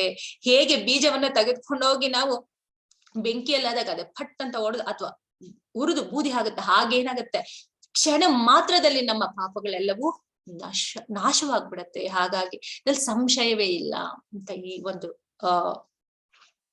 ಶ್ಲೋಕ ಹೇಳುತ್ತೆ. ಅದಕ್ಕೆ ಹೇಳ್ತಾ ಇರೋದು ಅತ್ಯಂತ ಪರಿಪೂರ್ಣವಾದಂಥದ್ದು ಧರ್ಮದ ಪರಿಪೂರ್ಣತೆ. ಇದು ಶಾಶ್ವತವಾದಂಥದ್ದು.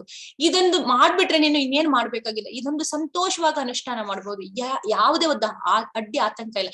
ಯಾರು ಭಕ್ತನಾದವ್ರ ಮನೆಯಲ್ಲಿ ನೋಡಿ, ಅವನ ಮನೆಯಲ್ಲಿ ಯಾವತ್ತೋ ಯುಗಾದಿ ಅಥವಾ ಸಂಕ್ರಾಂತಿ ಇನ್ನೊಂದು ಏನು ಮಾಡೋದಿಲ್ಲ. ಪ್ರತಿದಿನವೂ ಸಂಕ್ರಾಂತಿ, ಪ್ರತಿದಿನವೂ ದೀಪಾವಳಿ, ಪ್ರತಿದಿನವೂ ಅವನ ಮನೆಯಲ್ಲಿ ಹಬ್ಬನೇ.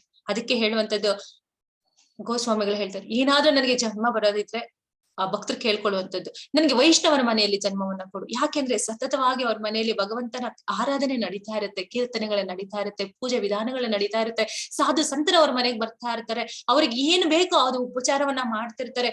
ಅನವರತವೂ ಅವರ ಮನೆಯಲ್ಲಿ ಭಗವಂತನನ್ನು ಹೊರತುಪಡಿಸಿ ಬೇರೆ ಏನೂ ಇರೋದಿಲ್ಲ. ಹಾಗಾಗಿ ಅವ್ರ ಮನೆಯಲ್ಲಿ ನಮಗೆ ಜನ್ಮವನ್ನು ಕೊಡು. ಹೇಗೆ ನಾಯಿ ಜನ್ಮವನ್ನು ಕೊಟ್ರು ಪರವಾಗಿಲ್ಲ, ಒಂದು ಹಲ್ಲಿ ಜನ್ಮವನ್ನ ಕೊಟ್ರು ಪರವಾಗಿಲ್ಲ, ಯಾವುದೇ ಜನ್ಮವನ್ನು ಕೊಟ್ರು ಪರವಾಗಿಲ್ಲ, ಸಂತೋಷವಾಗಿ ನಾವು ಅದನ್ನ ಸ್ವೀಕಾರ ಮಾಡ್ತೀವಿ. ಯಾಕೆ ಅಂತಂದ್ರೆ ಬೇರೆಯವರ ಮನೆಯಲ್ಲಿ ಉಪ್ಪರಿಗೆ ಮೇಲೆ ಕೂತು ತಿಂದ್ರು ಕೂಡ ಭಗವಂತನಿಲ್ಲ ಅಂದ್ರೆ ಅದೆಲ್ಲ ನಶ್ವರವೇ. ಹಾಗಾದ್ರೆ ಭಗವಂತನೆಲ್ಲಿರ್ತಾನೆ ಅಲ್ಲಿ ನಾಯಿ ಆಗ್ಲಿಕ್ಕೂ ನಾನು ಸಿದ್ಧ ಅಂತ ಭಕ್ತರು ಹೇಳ್ಕೊಳ್ತಾರೆ.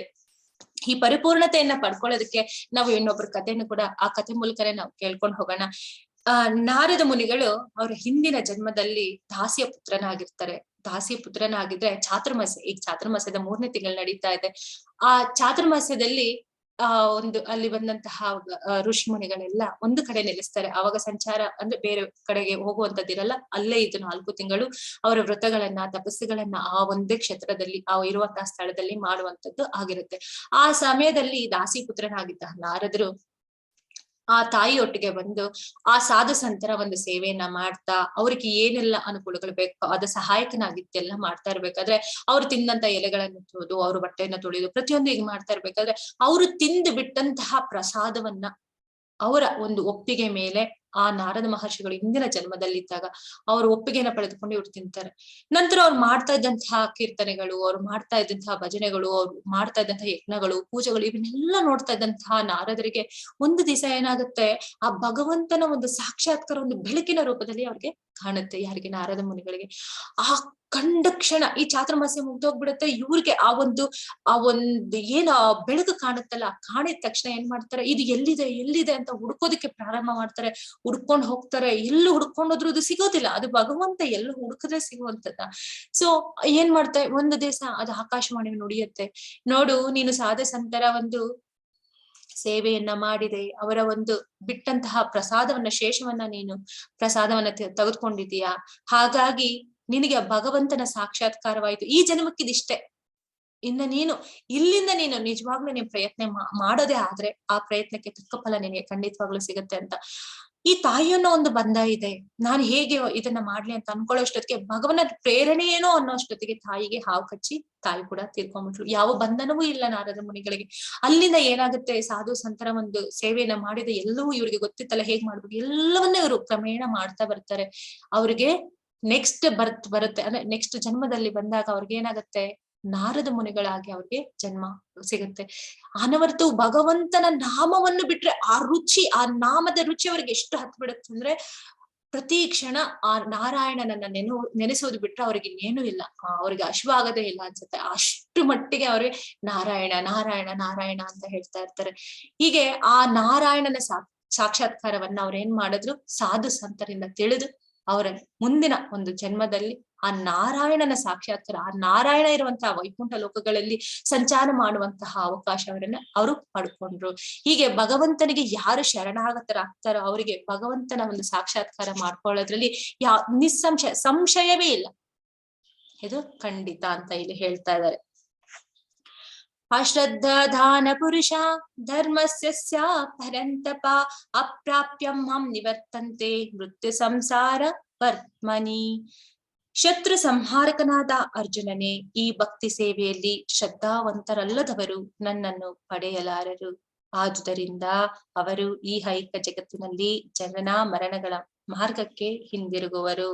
ಇಲ್ಲಿ ಹೇಳ್ತಾ ಇರೋದು ಭಗವಂತ, ಶ್ರದ್ಧೆ ಯಾರಿಗಿರಲ್ವೋ ಫಸ್ಟ್ ಆಫ್ ಆಲ್ ಬೇಕಿರೋದು, ಸ್ಕೂಲಲ್ಲಿ ಕೂಡ ಹೇಳೋದು ಡಿಸಿಪ್ಲಿನ್ ಮೇಂಟೈನ್ ಮಾಡಿ ಅಂತ.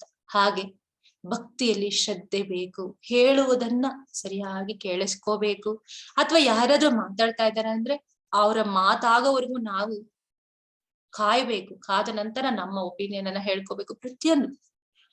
ನಂತರ ಗುರು ಏನಾದ್ರು ಹೇಳಿದ್ರು, ಅವ್ರು ಕೊಟ್ಟ ಮಂತ್ರವನ್ನ ಪ್ರತಿದಿನ 108 ಬಾರಿ ನೀವು ಹೇಳಿ ಅಂತ ಹೇಳಿದಾಗ ನಾ ಸಂಕಲ್ಪ ಮಾಡ್ಕೊಂಡ್ಮೇಲೆ ಅದನ್ನ ನಾವು ಆಚರಣೆ ಮಾಡೋದಿರಬಹುದು, ಅಥವಾ ನಮ್ಮಲ್ಲಿ ಒಂದು ಬದಲಾವಣೆಯನ್ನ ತಂದ್ಕೊಳ್ಳುವಂತದ್ದಿರಬಹುದು. ಬೆಳಗ್ಗೆ ನಾನು ಇವಾಗ 5 ಗಂಟೆಗೆ ಎದ್ದೇಳ್ತಾ ಇದ್ದೆ. ಈಗ ಎಷ್ಟೋ ಜನ ನಿಮ್ಮ ಸಮಯ ಬದಲು ಮಾಡ್ಕೊಂಡಿರ್ತೀರಾ. ಆ ಒಂದು 6 ಗಂಟೆ ಒಳಗೆ ಎಷ್ಟೋ ಜನ ನಾನು ನೋಡ್ತಾ ಇರೋ ಹಾಗೆ, ನಮ್ಗೆಲ್ಲ ಗೊತ್ತಿರೋ ಹಾಗೆ ಸ್ನಾನ ಮಾಡ್ಕೊಂಡ್ಬಂದು ಕ್ಲಾಸಲ್ಲಿ ಕುತ್ಕೊಂಡು ಶ್ರದ್ಧೆಯಿಂದ ಕೇಳೋರು ನಮ್ಗೆ ಕಾಣ್ತಾ ಇದ್ದಾರೆ. ಅಂದ್ರೆ ಅವರ ಹಿಂದಿನ ಜನ್ಮಗಳಲ್ಲಿ ಮಾಡ್ಕೊಬಂದಂತಹ ಸುಕೃತ ಇವತ್ತು ಅವರನ್ನ ಆ ರೀತಿ ಬದಲಾವಣೆ ಮಾಡ್ತಿದ್ದಾರೆ. ಅದು ಎಲ್ಲರಿಗೂ ಸಾಧ್ಯ ಆಗುತ್ತೆ. ಇವತ್ತು ನಾವೆಲ್ಲ ಕುತ್ಕೊಂಡು ಭಗವಂತನ ಬಗ್ಗೆ ಕಥಾ ಶ್ರವಣವನ್ನ ಮಾಡ್ತಿದೀವಿ, ಅವ್ನು ಹೇಳಿದ ಮತಗಳನ್ನ ನಾವು ಮಾತಾಡ್ಕೊಳ್ತಾ ಇದೀವಿ ಇವತ್ತು ಅಂತಂದ್ರೆ ಇದು ಎಷ್ಟೋ ಜನ್ಮಗಳ ಒಂದು ಫಲವಿಲ್ಲ ಅಂತಂದ್ರೆ ಇದು ಖಂಡಿತ ಸಾಧ್ಯ ಇಲ್ಲ. ಹಾಗಾಗಿ ನಾವು ಶ್ರದ್ಧೆಯನ್ನ ಇನ್ನು ಇಂಪ್ರೂವ್ಮೆಂಟ್ ಮಾಡ್ಕೋಬೇಕು. ಬಂದಿದೆ ಅದನ್ನ ಇಂಪ್ರೂವ್ ಮಾಡ್ಕೊಳ್ತಾ ಹೋದಾಗ ಖಂಡಿತವಾಗ್ಲೂ ಅದು ನಮ್ಗೆ ಸಾಧ್ಯ ಆಗತ್ತೆ. ಆದ್ರೆ ಶ್ರದ್ಧಾವಂತರು, ಯಾರಿಗೆ ಶ್ರದ್ಧೆ ಇಲ್ವೋ, ಅಯ್ಯೋ ಏನೋ ಬಂದಿದ್ದೀನಿ, ಕೆಲವರೆಲ್ಲ ಮಲ್ಕೊಂಡ್ ಕೇಳ್ತಾರೆ, ಕೆಲವರೆಲ್ಲ ಏನು ಮಾಡಕ್ಕಾಗಲ್ಲ. ಭಗವಂತನ ಬಗ್ಗೆ ಅಷ್ಟೇ ಅವರಿಗೆ ಗೊತ್ತಿರುವಂತ ತಿಳುವಳಿಕೆ ಮೇಲೆ ಅದು ಡಿಪೆಂಡ್ ಆಗುತ್ತೆ. ಅದು ತಪ್ಪಲ್ಲ, ಕೊನೆ ಪಕ್ಷ ಬಂದಿದ್ದಾರಲ್ಲ ಅಷ್ಟೇ. ಆದ್ರೆ ಬಂದ ನಂತರ ತಾನು ತಪ್ಪು ಮಾಡ್ತಾ ಇದ್ದೀನಿ ಅಂತ ತಿಳ್ಕೊಂಡ್ಮೇಲೆ ಅದನ್ನ ಸರಿಯಾಗಿ ತಿದ್ದುಕೊಂಡು ನಡೆದ್ರೆ ಇದು ಉತ್ತಮ. ನಂತರ ಆ ಉತ್ತಮ ಒಂದು ಸ್ಥಿತಿಗೆ ನಾವು ಹೋಗ್ಬೇಕಂದ್ರೆ ಭಕ್ತರ ಸಹವಾಸವನ್ನ ನಾವು ಮಾಡ್ಬೇಕು. A for association is most important ಅಂತ ಹೇಳ್ತಾರೆ. ನಂತರ ದಿನದಲ್ಲಿ ಒಂದು ಅರ್ಧ ಗಂಟೆ ಆದ್ರೂ ಒಂದು ಶ್ಲೋಕವನ್ನ, ಇವತ್ತು 9ನೇ ಅಧ್ಯಾಯ ಮಾಡಿದೀವಿ, ಇರ್ಲಿ ಯಾವುದೋ ಒಂದು ಶ್ಲೋಕ ತೆಗೆದು ಏನೋ ಒಂದು ಅವತ್ತಿಗೆ ಪೂರ್ತಿ ಓದೋದು ಬೇಡ, ಒಂದು ಶ್ಲೋಕವನ್ನ ಓದುವಂಥದ್ದು. ಸಿ ಫಾರ್ ಚಾಂಟಿಂಗ್, ಕ್ಲಾಸ್ ಆಯ್ತು ಅಥವಾ ಕ್ಲಾಸ್ ಬರೋ ಮುಂಚೆ 108 ಬಾರಿ ಒಂದು ಮಾಲೆಯನ್ನ ನಾವು ಹರೇ ಕೃಷ್ಣ ಮಹಾಮಂತ್ರವನ್ನ ಮಾಡುವಂಥದ್ದು.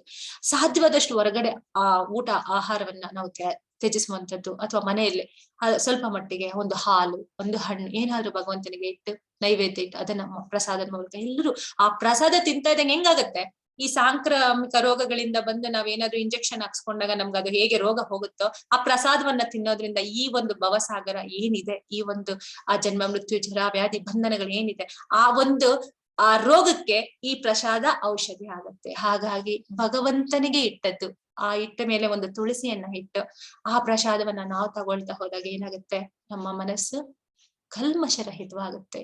ನಾವು ಶುದ್ಧರಾಗ್ತಾ ಬರ್ತೀವಿ. ಶುದ್ಧರಾದಾಗ ಏನ ಅನ್ಸುತ್ತೆ, ಒಳ್ಳೆ ಕಾರ್ಯಗಳನ್ನ ಮಾಡ್ಬೇಕು, ಒಳ್ಳೆ ಜಾಗಗಳಿಗೆ ಹೋಗ್ಬೇಕು, ಒಳ್ಳೆಯವರ ಸಹವಾಸವನ್ನ ಮಾಡ್ಬೇಕು, ಹಾಗೆ ನಮ್ಗೆ ಪ್ರೇರೇಪಿಸುತ್ತೆ. ಇದನ್ನ ನಾವೇನ್ ಮಾಡ್ಕೋಬೇಕು, ಇನ್ಕ್ರೀಸ್ ಮಾಡ್ಕೋಬೇಕು. ಅದನ್ನ ಮಾಡ್ಕೊಂಡಾಗ ಏನಾಗುತ್ತೆ, ನಾವು ಉತ್ತಮ ಗತಿಗೆ ಹೋಗ್ತೀವಿ.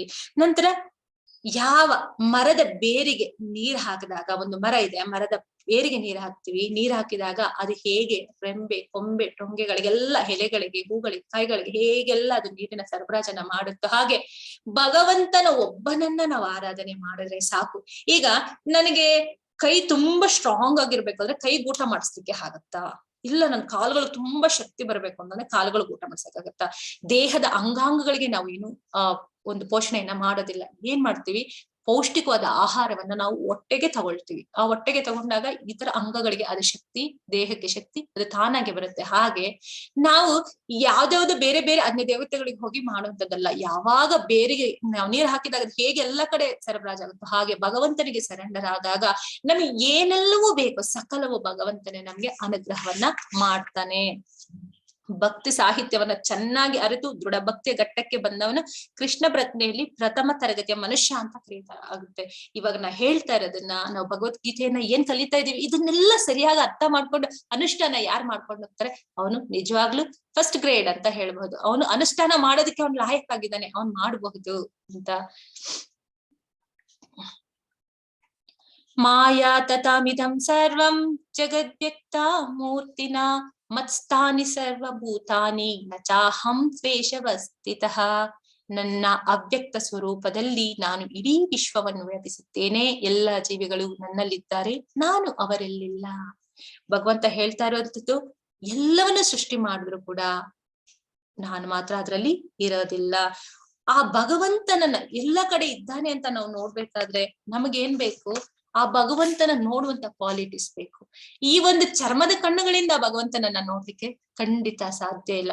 ಹೇಗೆ ಹೆಣ್ಣು ಮಕ್ಕಳು ಕಣ್ಣಿಗೆ ಕಾಡ್ಗೆಯನ್ನ ಹಚ್ಕೊಳ್ತಾರೋ ಹಾಗೆ ನಾವು ಕಣ್ಣಿಗೆ ಪ್ರೇಮದ ಅಂಜನವನ್ನ ಹಚ್ಕೊಂಡು ನೋಡಿದಾಗ ಮಾತ್ರ ಭಗವಂತ ಕಾಣ್ತಾನೆ. ಅದಕ್ಕೆ ಬ್ರಹ್ಮ ಸಂಹಿತೆಯಲ್ಲಿ ಹೀಗೆ ಹೇಳ್ತಾರೆ, ಪ್ರೇಮಾಂಜನಚ್ಚುರಿತ ಭಕ್ತಿ ವಿಲೋಚನೇನ ಸಂತ ಸದೈವ ಹೃದಯೇಶು ವಿಲೋಕಯಂತಿ ಯಂ ಶ್ಯಾಮ ಸುಂದರಮಚಿಂತ್ಯ ಗುಣಸ್ವರೂಪಂ ಗೋವಿಂದಮಾದಿ ಪುರುಷಂ ತಮಹಂ ಭಜಾಮಿ.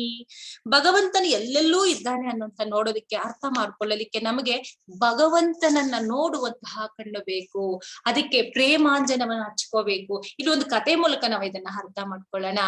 ಏನು ಅಂತಂದ್ರೆ, ಒಂದು ದಿವಸ ನಾರದ ಮುನಿಗಳು ಸಂಚಾರವನ್ನ ಮಾಡ್ತಿರ್ತಾರೆ. ತ್ರಿಲೋಕ ಸಂಚಾರಿ ಅವರು ಮಾಡ್ತಾ ಇರ್ಬೇಕಾದ್ರೆ ಒಬ್ಬ ಬ್ರಾಹ್ಮಣ ತಪಸ್ಸನ್ನ ಮಾಡ್ತಾ ಇರ್ತಾನೆ ಒಂದು ಮರದ ಕೆಳಗಡೆ ಕೂತ್ಕೊಂಡು. ಅವರು ನೋಡಿದ ತಕ್ಷಣ ಆ ಬ್ರಾಹ್ಮಣ, ಓ ಪೂಜ್ಯರೇ, ನಾರದ ಮುನಿಗಳೇ, ನಿಮ್ಮನ್ನ ನೋಡಿ ನನಗೆ ಬಹಳ ಸಂತೋಷ ಆಯ್ತು. ಯಾವಾಗ್ಲೂ ನೀವು ಆ ನಾರಾಯಣನನ್ನ ಧ್ಯಾನ ಮಾಡ್ತಾ, ನಾರಾಯಣನ ಒಂದು ಸ್ಮರಣೆಯನ್ನ ಮಾಡ್ತಾ ಭಗವಂತನ ಸಾಕ್ಷಾತ್ಕಾರವನ್ನ ಪಡ್ಕೊಂಡಿದ್ದೀರಾ. ಬೇಕಾದಾಗೆಲ್ಲ ಭಗವಂತನ ಸಾಕ್ಷಾತ್ಕಾರವನ್ನ, ಅವರ ಒಂದು ದರ್ಶನವನ್ನ ಪಡ್ಕೊಳ್ಳುವಂತಹ ಭಾಗ್ಯ ನಿಮ್ಗೆ. ನಿಮ್ಮನ್ನ ದರ್ಶನ ಮಾಡಿ ನನ್ನ ಜನ್ಮ ಪಾವನವಾಯ್ತು. ಆದ್ರೆ ನನಗೊಂದು ಪ್ರಶ್ನೆ ಇದೆ, ಭಗವಂತನನ್ನ ನಾನು ಯಾವಾಗ ಸೇರ್ತೀನಿ, ಭಗವದ್ಧಾಮಕ್ಕೆ ನಾನು ಯಾವಾಗ ಹೋಗ್ತೀನಿ, ಒಮ್ಮೆ ಭಗವಂತನನ್ನ ಕೇಳಿ ಬನ್ನಿ ಇನ್ನೊಮ್ಮೆ ಹೋದಾಗ ಅಂತ ಕೇಳ್ತಾರೆ. ಆಯ್ತು, ಹಾಗೆ ಆಗ್ಲಿ, ನೀ ಹೇಳ್ದಾಗೆ ನಾನು ಹೋಗಿ ಭಗವಂತನನ್ನ ಕೇಳ್ತೀನಿ, ನೀನ್ ಯಾವಾಗ ಬರ್ತೀಯ ಅಂತ ಹೇಳ್ತಾರೆ. ಇನ್ನು ಮುಂದೆ ಹೋಗ್ತಾ ಇದ್ದಂಗೆ ಅಲ್ಲೊಂದು ಮರದ ಕೆಳಗೆ ಚಮ್ಮಾರ ಕೂತಿರ್ತಾನೆ. ಅವನು ಹಾಗೆ ಒಂದು ನಾರದ ಮುನಿಗಳನ್ನ ಹೇಳ್ತಾರೆ, ನೀವು ಭಗವಂತನನ್ನ ಸಾಕ್ಷಾತ್ಕಾರ ಮಾಡ್ಕೊಂಡಿರುವಂತವ್ರು, ಪೂಜ್ಯರು, ನಿಮ್ಗೆ ಶರಣು ಅಂತ ಹೇಳಿ ಅವರಿಗೆ ನಮಸ್ಕಾರವನ್ನೆಲ್ಲ ಮಾಡಿ ಮಾತಾಡಿದ ನಂತರ ಅವರು ಕೂಡ ಹೇಳ್ತಾರೆ, ನಾನು ಕೂಡ ಆ ಭಗವಂತನನ್ನ ಕೇಳಿದೆ ಅಂತ ಹೇಳಿ ನನ್ನ ಬಗ್ಗೆ ಕೂಡ ಭಗವಂತನ ಹತ್ರ ಒಂದು ಮಾತನ್ನ ಹೇಳಿ ನಾನು ಕೇಳಿದೆ ಅಂತ. ನಾರದ ಮುನಿಯರು, ಹೌದು ಆಯ್ತು, ನಾನು ನಿನ್ನ ಬಗ್ಗೆ ಹೇಳ್ತೀನಿ ಅಂತ. ಚಮ್ಮಾರ ಕೂಡ ಹೇಳ್ತಾನೆ, ನಾನು ಯಾವಾಗ ಬರ್ತೀನಿ ಅಂತಾನು ಕೇಳಿ ಹಾಗೆ ಅಂತ. ಆಯ್ತು ಅಂತ ಮತ್ತೆ ಭಗವಂತನ ಹತ್ರ, ಕೃಷ್ಣನ ಹತ್ರ ಬರ್ತಾರೆ. ಆ ನಂತರ ಕೇಳಿದಾಗ ಅವ್ರು ಹೇಳ್ತಾರೆ, ಇಬ್ಬರು ನಿಮ್ಮ ಬಗ್ಗೆ ಹೀಗೆ ಕೇಳಿದ್ರು, ಅವ್ರು ಯಾವಾಗ ಬರ್ತೀನಿ ಅಂತ ಕೂಡ ಕೇಳ್ತಾ ಇದ್ದಾರೆ, ಅವ್ರು ಯಾವಾಗ ಬರ್ತಾರೆ ನಿನ್ನ ಹತ್ರ ಅಂತ ಕೇಳ್ತಾರೆ. ನನಗನ್ಸತ್ತೆ ಆ ಚಮ್ಮಾರ ನನ್ನ ಹತ್ರ ಬೇಗ ಬರಬಹುದು ಅಂತ.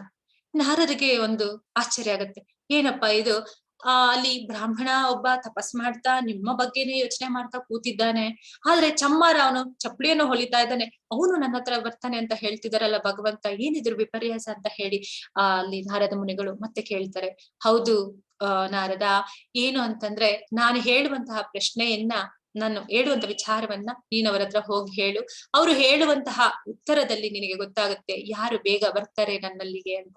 ಸರಿ ಆಯ್ತು, ಏನ್ ಹೇಳ್ಬೇಕು ಅಂತ ಕೇಳಿದಾಗ, ನೀನ್ ಹೋದಾಗ ಅವ್ರು ಕೇಳ್ತಾರೆ, ಭಗವಂತ ಏನ್ ಮಾಡ್ತಾ ಇದ್ದ ಅಂತ. ಅದಕ್ಕೆ ನೀನ್ ಹೇಳು, ಸೂಜಿಯಲ್ಲಿರುವಂತಹ ತೂತು ಏನಿದೆ, ಆ ತೂತಲ್ಲಿ ಆನೆಯನ್ನ ತೂರಿಸ್ತಾ ಇದ್ರು ಭಗವಂತ ಅಂತ ನೀ ಹೇಳು ಅಂತ ಹೇಳ್ತಾರೆ. ಅದಕ್ಕೆ ಆಯ್ತು ನಾನು ಹಾಗೆ ಹೋಗಿ ಹೇಳ್ತೀನಿ ಅಂತ ಮೊದಲಿಗೆ ಬ್ರಾಹ್ಮಣನ ಹತ್ರ ಬರ್ತಾರೆ. ಆ ಬ್ರಾಹ್ಮಣ ಕೇಳ್ತಾನೆ, ಓ ಪೂಜ್ಯರೇ ಬಂದ್ರ, ಭಗವಂತನನ್ನ ದರ್ಶನ ಮಾಡ್ಕೊಂಡ್ರ, ನನ್ನ ಬಗ್ಗೆ ಹೇಳಿದ್ರ, ನಾನು ಯಾವಾಗ ಹೋಗ್ತೀನಿ ಅಂತ ಕೇಳಿದ್ರಂತ. ಹಾ ಅಪ್ಪ, ಎಲ್ಲ ಕೇಳಿದೆ.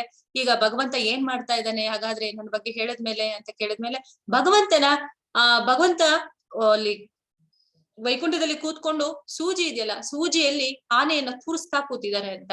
ಇವ್ರಿಗೆ ಆಶ್ಚರ್ಯ ಆಗುತ್ತೆ, ಏನು ನಾರದ ಮುನಿಗಳೇ ಈ ರೀತಿ ಜೋಕ್ ಮಾಡ್ತಾ ಇದ್ದೀರಾ ನೀವು, ಈಗೆಲ್ಲ ನೀವು ಜೋಕ್ ಮಾಡ್ಬೇಕಾ ಎಂತ, ನಾನು ಕೇಳಿದ್ದಿಂದನು ನೀವ್ ಹೇಳ್ತಾ ಇರೋಂಥದ್ದು ಅಂತ ಹೇಳಿ ಇವ್ರು ಏನ್ ಮಾಡ್ತಾರೆ, ಜೋರಾಗಿ ನಗ್ತಾ ಇರ್ತಾನೆ.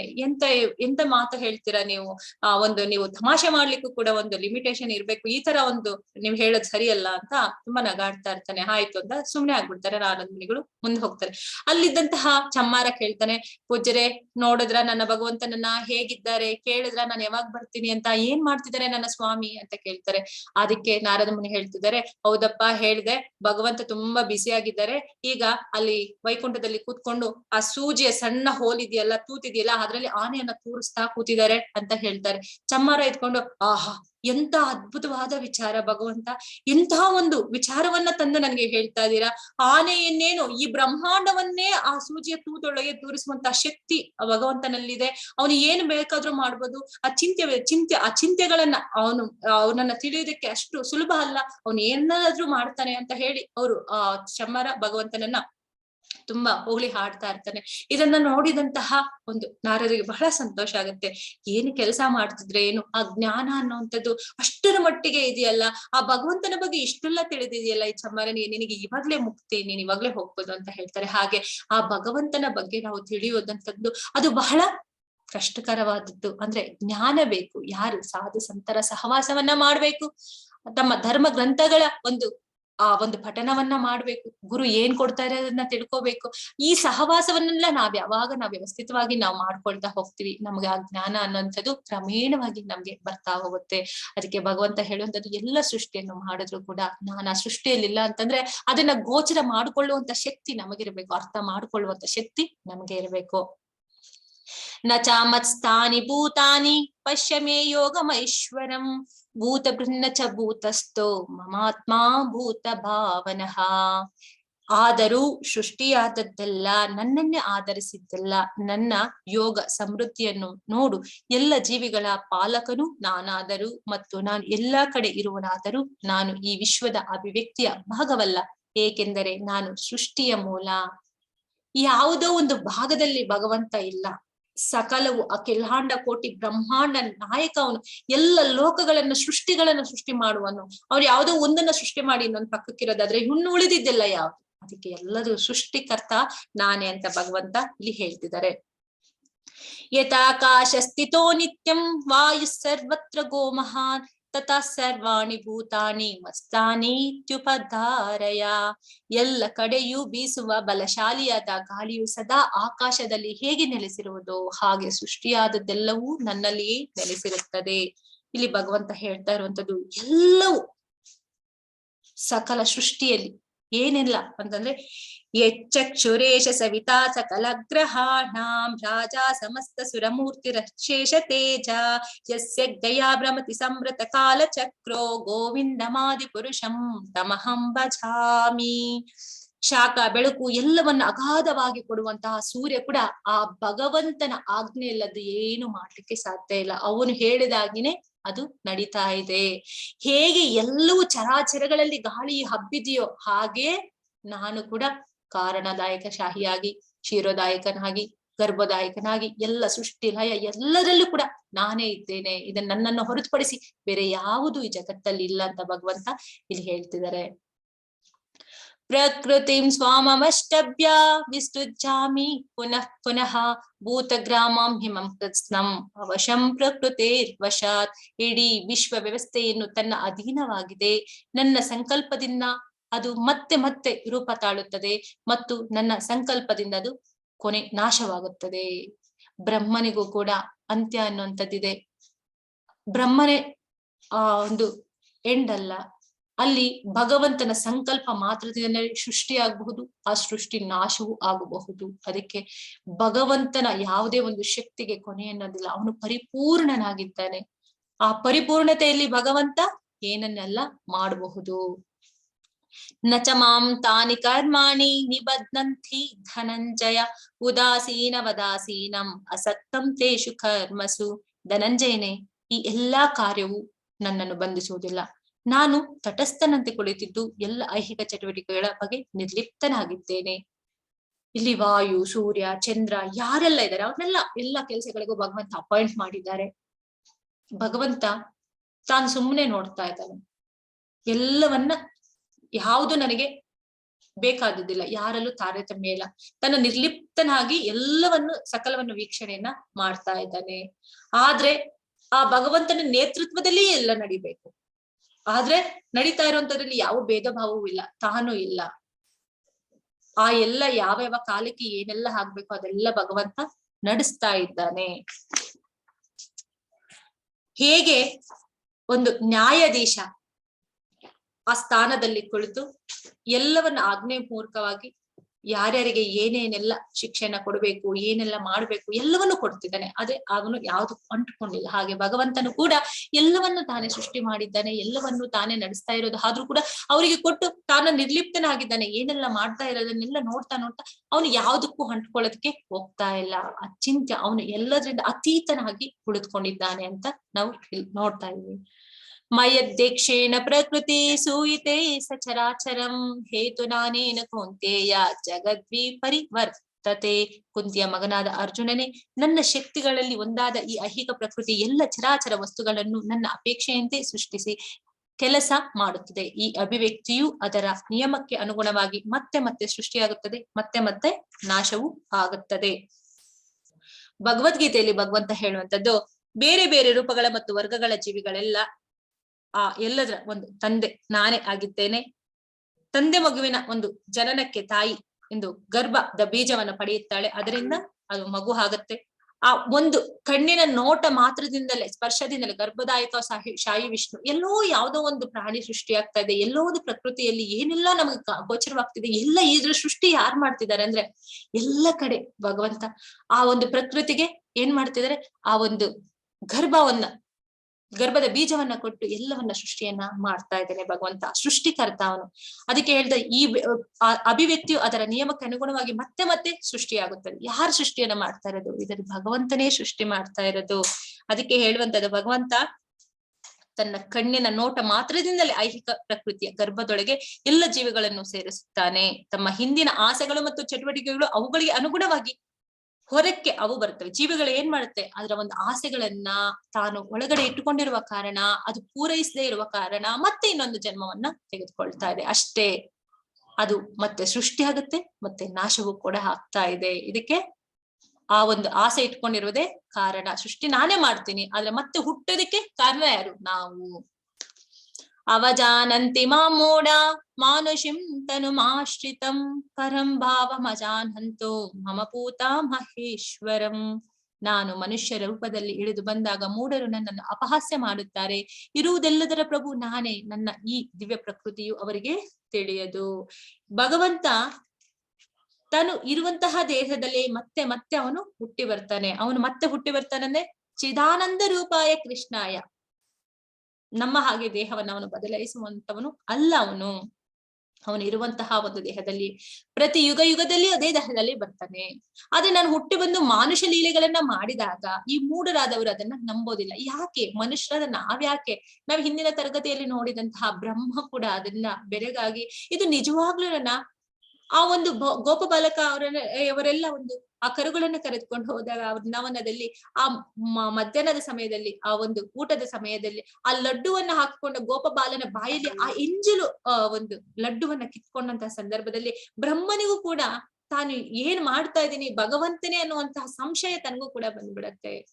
ಆ ಲಡ್ಡುವನ್ನು, ತನ್ನ ಬಾಯಲ್ಲಿದ್ದ ಲಡ್ಡುವನ್ನ ತೆಗೆದುಕೊಂಡು ಕೃಷ್ಣ ತಿಂತಿದ್ದಾನಲ್ಲ, ಇದು ನಿಜವಾಗ್ಲೂನು ಭಗವಂತ ಹೀಗೆಲ್ಲ ಮಾಡ್ತಾನ? ಭಗವಂತನಿಗೆ ಮಾಡ್ಲಿಕ್ಕೆ ಸಾಧ್ಯವಾ? ಇದೆಲ್ಲೋ ಮಾಯ ನಡೀತಾ ಇದೆ, ಇದೇನೋ ನಡೀತಾ ಇದೆ ಅಂತ ಹೇಳಿ ಬ್ರಹ್ಮ ಏನ್ ಮಾಡ್ತಾನೆ, ಆ ಗೋಪಬಾಲರು ಆ ಒಂದು ಕರುಗಳು ಎಲ್ಲ ಹೋಗಿ ನದಿಯಲ್ಲಿ ನೀರ್ ಕುಡಿಯೋದಕ್ಕೆ ಹೋದಾಗ ಅವರನ್ನೆಲ್ಲ ಬಂದು ಏನ್ ಮಾಡ್ತಾರೆ, ಅಪಹರಿಸ್ಕೊಂಡು ಹೋಗ್ತಾರೆ. ಇದಕ್ಕೆ ಕೃಷ್ಣನ್ ಗೊತ್ತಾಗುತ್ತೆ, ಓ ನನ್ನ ಹಿರಿಯ ಪುತ್ರನೇ ಇದನ್ನೆಲ್ಲ ಮಾಡ್ತಾ ಇದ್ದಾನೆ ಅಂತ ತನಗೆ ಗೊತ್ತಾಗಿ ಅಷ್ಟು ಕರುಗಳ ಹಾಗೆ, ಅಷ್ಟು ಗೋಪಬಾಲರ ಹಾಗೆ ಅವರು ತಮ್ಮನ್ನ ತಾವು ವಿಸ್ತರಿಸಿಕೊಂಡು ಹೋದಾಗ ಗೋಕುಲದಲ್ಲಿ ಏನಾಗುತ್ತೆ, ಗೋಪ ಮಾತೆಯರೆಲ್ಲ ಇಷ್ಟು ದಿವಸ ನನ್ನ ಮಕ್ಕಳಲ್ಲಿ ನೋಡ್ತಾ ಇದ್ದಂತ ಚೈತನ್ಯಕ್ಕೂ ಇವಾಗ ನೋಡ್ತಾ ಇದ್ದಂತ ಚೈತನ್ಯಕ್ಕೂ ಬಹಳ ವ್ಯತ್ಯಾಸ ಇದೆ, ಯಾಕೋ ಗೊತ್ತಿಲ್ಲ, ನಮ್ಗೆ ತುಂಬಾ ಪ್ರೀತಿ ಬರ್ತಾ ಇದೆ ಅಂತ ಹೇಳಿ ಅವರೆಲ್ಲ ಆ ಒಂದು ಮಕ್ಕಳನ್ನ ಅವರು ಪ್ರೀತಿಯಿಂದ ನೋಡ್ಕೊಳ್ತಾರೆ. 1 ವರ್ಷ ಕಳೆಯುತ್ತೆ. ಬ್ರಹ್ಮ ಇದೇನಿದು, ಇಷ್ಟು ದಿವಸ ಆದ್ರೂ ಕೂಡ ತನ್ನ ಪಾಡಿಗೆ ಎಲ್ಲವೂ ನಡೀತಾ ಇದೆಯಲ್ಲ ಅಂತ ಹೇಳಿ ತನಗೆ ಅರಿವಾಗಿ ಮತ್ತೆ ಭಗವಂತನ ಹತ್ರ ಬಂದು ಅವರು ಶರಣನ್ನ ಕೋರ್ತಾರೆ. ಹಾಗೆ ಬ್ರಹ್ಮನಿಗೆ ಇಲ್ಲಿ ಭ್ರಮಣೆಗೆ ಒಳಗಾದಂತದ್ದಾದ್ರೆ ಇನ್ನ ನರಾಧಮರು ನಾವೆಲ್ಲ ಎಷ್ಟು ಮಟ್ಟಕ್ಕೆ ನಮಗೂ ಕೂಡ ಭ್ರಮಣೆ ಬರುತ್ತೆ. ಹಾಗಾಗಿ ನಮಗೆ ಅಲ್ಲ, ಈ ಭಗವಂತನನ್ನ ನಂಬದೇ ಇರೋವರಿಗೆ, ಭಕ್ತರಲ್ಲದವರಿಗೆ ಈ ಭ್ರಮೆ ಬರುತ್ತೆ. ಹಾಗಾಗಿ ಅವರೆಲ್ಲ ಏನ್ ಮಾಡ್ತಾರೆ, ಇದೆಲ್ಲ ಒಂದು ಲೀಲಾ ಮನುಷ್ಯ ಅಪಹಾಸ್ಯ ಮಾಡ್ಕೊಂಡು ನಗಾಡ್ತಾರೆ, ಇದೆಲ್ಲ ದೇವರಲ್ಲ ಅಂತ. ಆದ್ರೆ ಎಲ್ಲದರ ಪ್ರಭು ನಾನೇ, ಈ ನನ್ನ ದಿವ್ಯ ಪ್ರಕೃತಿ ಇರುವುದು ಅವರಿಗೆ ತಿಳಿಯೋದಿಲ್ಲ. ನನ್ನ ಒಂದು ಏನು ಶಕ್ತಿಯ ಬಗ್ಗೆ, ಲೀಲೆಗಳ ಬಗ್ಗೆ ಅವರಿಗೆ ಅರಿವಿಲ್ಲ ಅಂತ ಹೇಳ್ತಾರೆ. ಮೋಗಾಶ ಮೋಗ ಕರ್ಮಾಣೋ ಮೋಗ ಜ್ಞಾನ ವಿಚೇತಸಃ ರಾಕ್ಷಸಿ ಮಾಸುರಿಂ ಚೈವ ಪ್ರಕೃತಿ ಮೋಹಿನಿಂ ಶಿತಾಹ. ಹೇಗೆ ದಿಗ್ಭ್ರಮೆಯಾದವರನ್ನು ರಾಕ್ಷಸಿ ಮತ್ತು ನಾಸ್ತಿಕ ಅಭಿಪ್ರಾಯಗಳು ಆಕರ್ಷಿಸುತ್ತವೆ. ಯಾಕೆ ನಿರಾಕಾರವಾದಿಗಳು ಅಂತ ನಾವು ಅಥವಾ ನಾಸ್ತಿಕವಾದಿಗಳನ್ನ ಒಪ್ಪಿಕೊಳ್ತೇವೆ ಅಂತಂದ್ರೆ, ಭಗವಂತನಲ್ಲಿ ನಂಬಿಕೆ ಇಲ್ಲದವರು ಮಾತ್ರ. ಅಯ್ಯೋ ಪೂಜೆ ಮಾಡಿದ್ರೇನೇನಾ, ಏನ್ ಪ್ರಸಾದ ಇಟ್ಟರೆ ದೇವರು ತಿನ್ಬಿಡ್ತಾರಾ, ನಾವೇನು ಇಷ್ಟೆಲ್ಲ ಲಕ್ಷಾಂತರ ರೂಪಾಯಿ ಕೊಟ್ಟು ಭಗವಂತನಿಗೆ ಅಲಂಕಾರವನ್ನ ಮಾಡ್ಬೇಕಾ, ಮತ್ತೆ ನಿನ್ನ ಮಗಳಿಗಷ್ಟೆಲ್ಲ ಮಾಡ್ತಿ, ಎಲ್ಲವನ್ನೂ ಕೊಟ್ಟು ನಿನ್ನ ಮಗಳ ಮದ್ವೆನೋ, ಮಗನ್ ಮದ್ವೆನೋ, ಸೊಸೆ ಮಗನ ಅದ ನಿನ್ನ ಮೊಮ್ಮಗನು ಏನಾದ್ರು ಕೋಟಿ ಕೋಟಿ ಲಕ್ಷ ಲಕ್ಷ ಕೊಟ್ಟು ಅಲಂಕಾರವನ್ನ ಮಾಡ್ತಾರೆ. ಆದ್ರೆ ಭಗವಂತನ ಒಂದು ಹಬ್ಬ ಹರಿದಿನ ಬಂದಾಗ ಏನಕ್ಕೆ ಇಷ್ಟೆಲ್ಲ ಮಾಡುವಂಥದ್ದು, ಏನ್ ದೇವ್ರೇನ ಇದೆಲ್ಲ ಕೇಳ್ಕೊಂಡ್ರ, ನೀನೇ ಅಲ್ಪ ಆಯುಷ್ಯ ಆಗಿರುವಂತ, ಅಲ್ಪ ಬುದ್ಧಿ ಆಗಿರುವಂತ ನೀನೇ ಇಷ್ಟೆಲ್ಲ ಮಾಡ್ಕೋಬೇಕಂದ್ರೆ ಅಖಿಲಾಂಡ ಕೋಟಿ ಬ್ರಹ್ಮಾಂಡಗಳನ್ನ ಸೃಷ್ಟಿ ಮಾಡಂತ ಭಗವಂತನಿಗೆ ಮಾಡೋದ್ರಲ್ಲಿ ತಪ್ಪೇನು? ನಾವು ಅದನ್ನ ಅರ್ಥ ಮಾಡ್ಕೊಂಡ್ರೆ ಎಲ್ಲವೂ ಕೊಟ್ಟಿದ್ದು ಭಗವಂತನೇ, ಭಗವಂತನಿಗೆ ಕೊಡೋದ್ರಲ್ಲಿ ತಪ್ಪಿಲ್ಲ ಅಂತ ಯಾರಿಗದ ಅರ್ಥ ಆಗತ್ತೆ? ಭಕ್ತನಿಗೆ ಮಾತ್ರ ಅರ್ಥ ಆಗತ್ತೆ. ಹಾಗಾಗಿನೇ ಎಲ್ಲೆಲ್ಲೂ ಭಗವಂತನಿಗೆ ಎಷ್ಟು ಅಲಂಕಾರ ಮಾಡಿರ್ತಾರಂದ್ರೆ ಲಕ್ಷ ಲಕ್ಷ ಅವ್ರ ಹತ್ರ ಇರೋದೆಲ್ಲ ಭಗವಂತನಿಗೆ ಕೊಟ್ಟು ಭಗವಂತನ ಸೌಂದರ್ಯವನ್ನ, ಭಗವಂತನ ಒಂದು ರೂಪವನ್ನ ನೋಡ್ಲಿಕ್ಕೆ ಭಕ್ತರು ಕಾಯ್ತಾ ಇರ್ತಾರೆ. ಅದೆಲ್ಲ ಏನಾಗುತ್ತೆ, ಇಂತಹ ನಾಸ್ತಿಕರಿಗೆ ಇದೆಲ್ಲ ಅರ್ಥ ಆಗೋದಿಲ್ಲ. ಈ ಭ್ರಾಂತಿಯ ಸ್ಥಿತಿಯಲ್ಲಿ ಅವರ ಮುಖ್ಯ ಭರವಸೆಗಳು, ಅವರ ಫಲಾಪೇಕ್ಷಿತ ಕರ್ಮಗಳು ಮತ್ತು ಅವರ ಜ್ಞಾನ ಸಂಸಾರ ಎಲ್ಲ ಸೋತು ಹೋಗುತ್ತವೆ. ಏನೇ ಮಾಡಿದ್ರು ಕೂಡ ಅವರ ಜ್ಞಾನ ಇರಬಹುದು, ಅವ್ರ ಏನ್ ಫಲಗಳನ್ನ ಮಾಡ್ತಾರ, ಅದ್ರ ಏನ್ ಪ್ರತಿಫಲ ಪ್ರತಿಯೊಂದು ಕೂಡ ಅವ್ರು ಏನ್ ಮಾಡಿದ್ರು ಕೂಡ ಅದರಿಂದ ಅವರು ಮುಕ್ತಿಯನ್ನು ಪಡೆದುಕೊಳ್ಳಲಿಕ್ಕೆ ಸಾಧ್ಯ ಇಲ್ಲ. ಯಾಕೆ? ಎಷ್ಟೇ ಕೋಟಿ ಇದ್ರು ಕೂಡ ಅಲ್ಲಿ ಭಗವಂತನಿಲ್ಲ ಅಂದ್ರೆ ಅದೆಷ್ಟು 0 0 ಆಗ್ಬಿಡತ್ತೆ. ಮಹಾತ್ಮಾನಸ್ತು ಮಾಂ ಪಾರ್ಥ ದೈವಿಂ ಪ್ರಕೃತಿ ಮಾಶ್ರಿತಃ ಭಜಂತ್ಯಂತ್ಯ ಮನಸೋ ಜ್ಞಾತ್ವ ಭೂತಾದಿ ಮಾವ್ಯಯಂ. ಪ್ರಾರ್ಥನೆ, ಭ್ರಾಂತಿಗೆ ಸಿಲುಕದ ಮಹಾತ್ಮರು ದೈವಿ ಪ್ರಕೃತಿಯ ರಕ್ಷಣೆಯಲ್ಲಿ ಇರುತ್ತಾರೆ. ಅವರಿಗೆ ನಾನು ಅವ್ಯಕ್ತನೂ ಆದ ದೇವೋತ್ತಮ ಪರಮಪುರುಷನು ಎಂದು ಗೊತ್ತು. ಆದುದರಿಂದ ಅವರು ಭಕ್ತಿ ಸೇವೆಯಲ್ಲಿ ಸಂಪೂರ್ಣವಾಗಿ ನಿರತರಾಗುತ್ತಾರೆ. ಹರೇ ಕೃಷ್ಣ.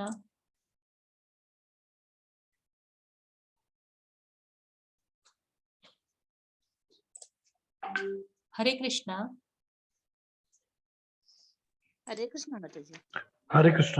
ನಾನು ಹೇಳೋದು ಕೇಳಿಸ್ತಿತ್ತಲ್ಲ ಇಷ್ಟೊತ್ತವರೆಗೂ? ಕೇಳಿಸ್ತಿತ್ತು. ಸ್ಕ್ರೀನ್ ಕಾಣಿಸ್ತಾ ಇಲ್ಲ. ಈಗ ಕಾಣಿಸ್ತಾ ಇದೆ ಮ್ಯಾಮ್. ಹರೇ ಕೃಷ್ಣ. ನನಗೆ ಯಾಕೋ ಸಂಶಯವಾಯ್ತು. ಈಗ ಕಾಣಿಸ್ತಿದ್ಯಲ್ಲ? ಕಾಣಿಸ್ತಿದೆ. ಹರೇ ಕೃಷ್ಣ. ಸ್ಕ್ರೀನ್ ಶೇರ್ ಆಗ್ಲಿಲ್ಲ ಮಾತಾಜಿ.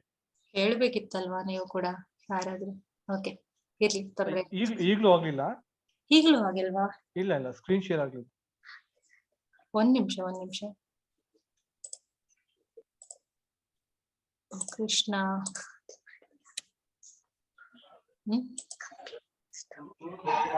ಹಾ, ಈಗಾಗಿದೆ.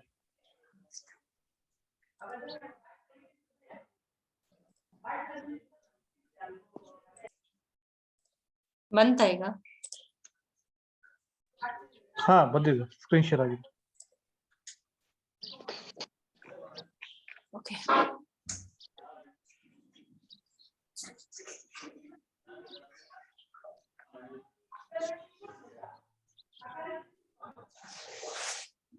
ಪ್ರಾರ್ಥನೆ, ಭ್ರಾಂತಿಗೆ ಸಿಲುಕದ ಮಹಾತ್ಮರು ದೈವಿ ಪ್ರಕೃತಿಯ ರಕ್ಷಣೆಯಲ್ಲಿ ಇರುತ್ತಾರೆ.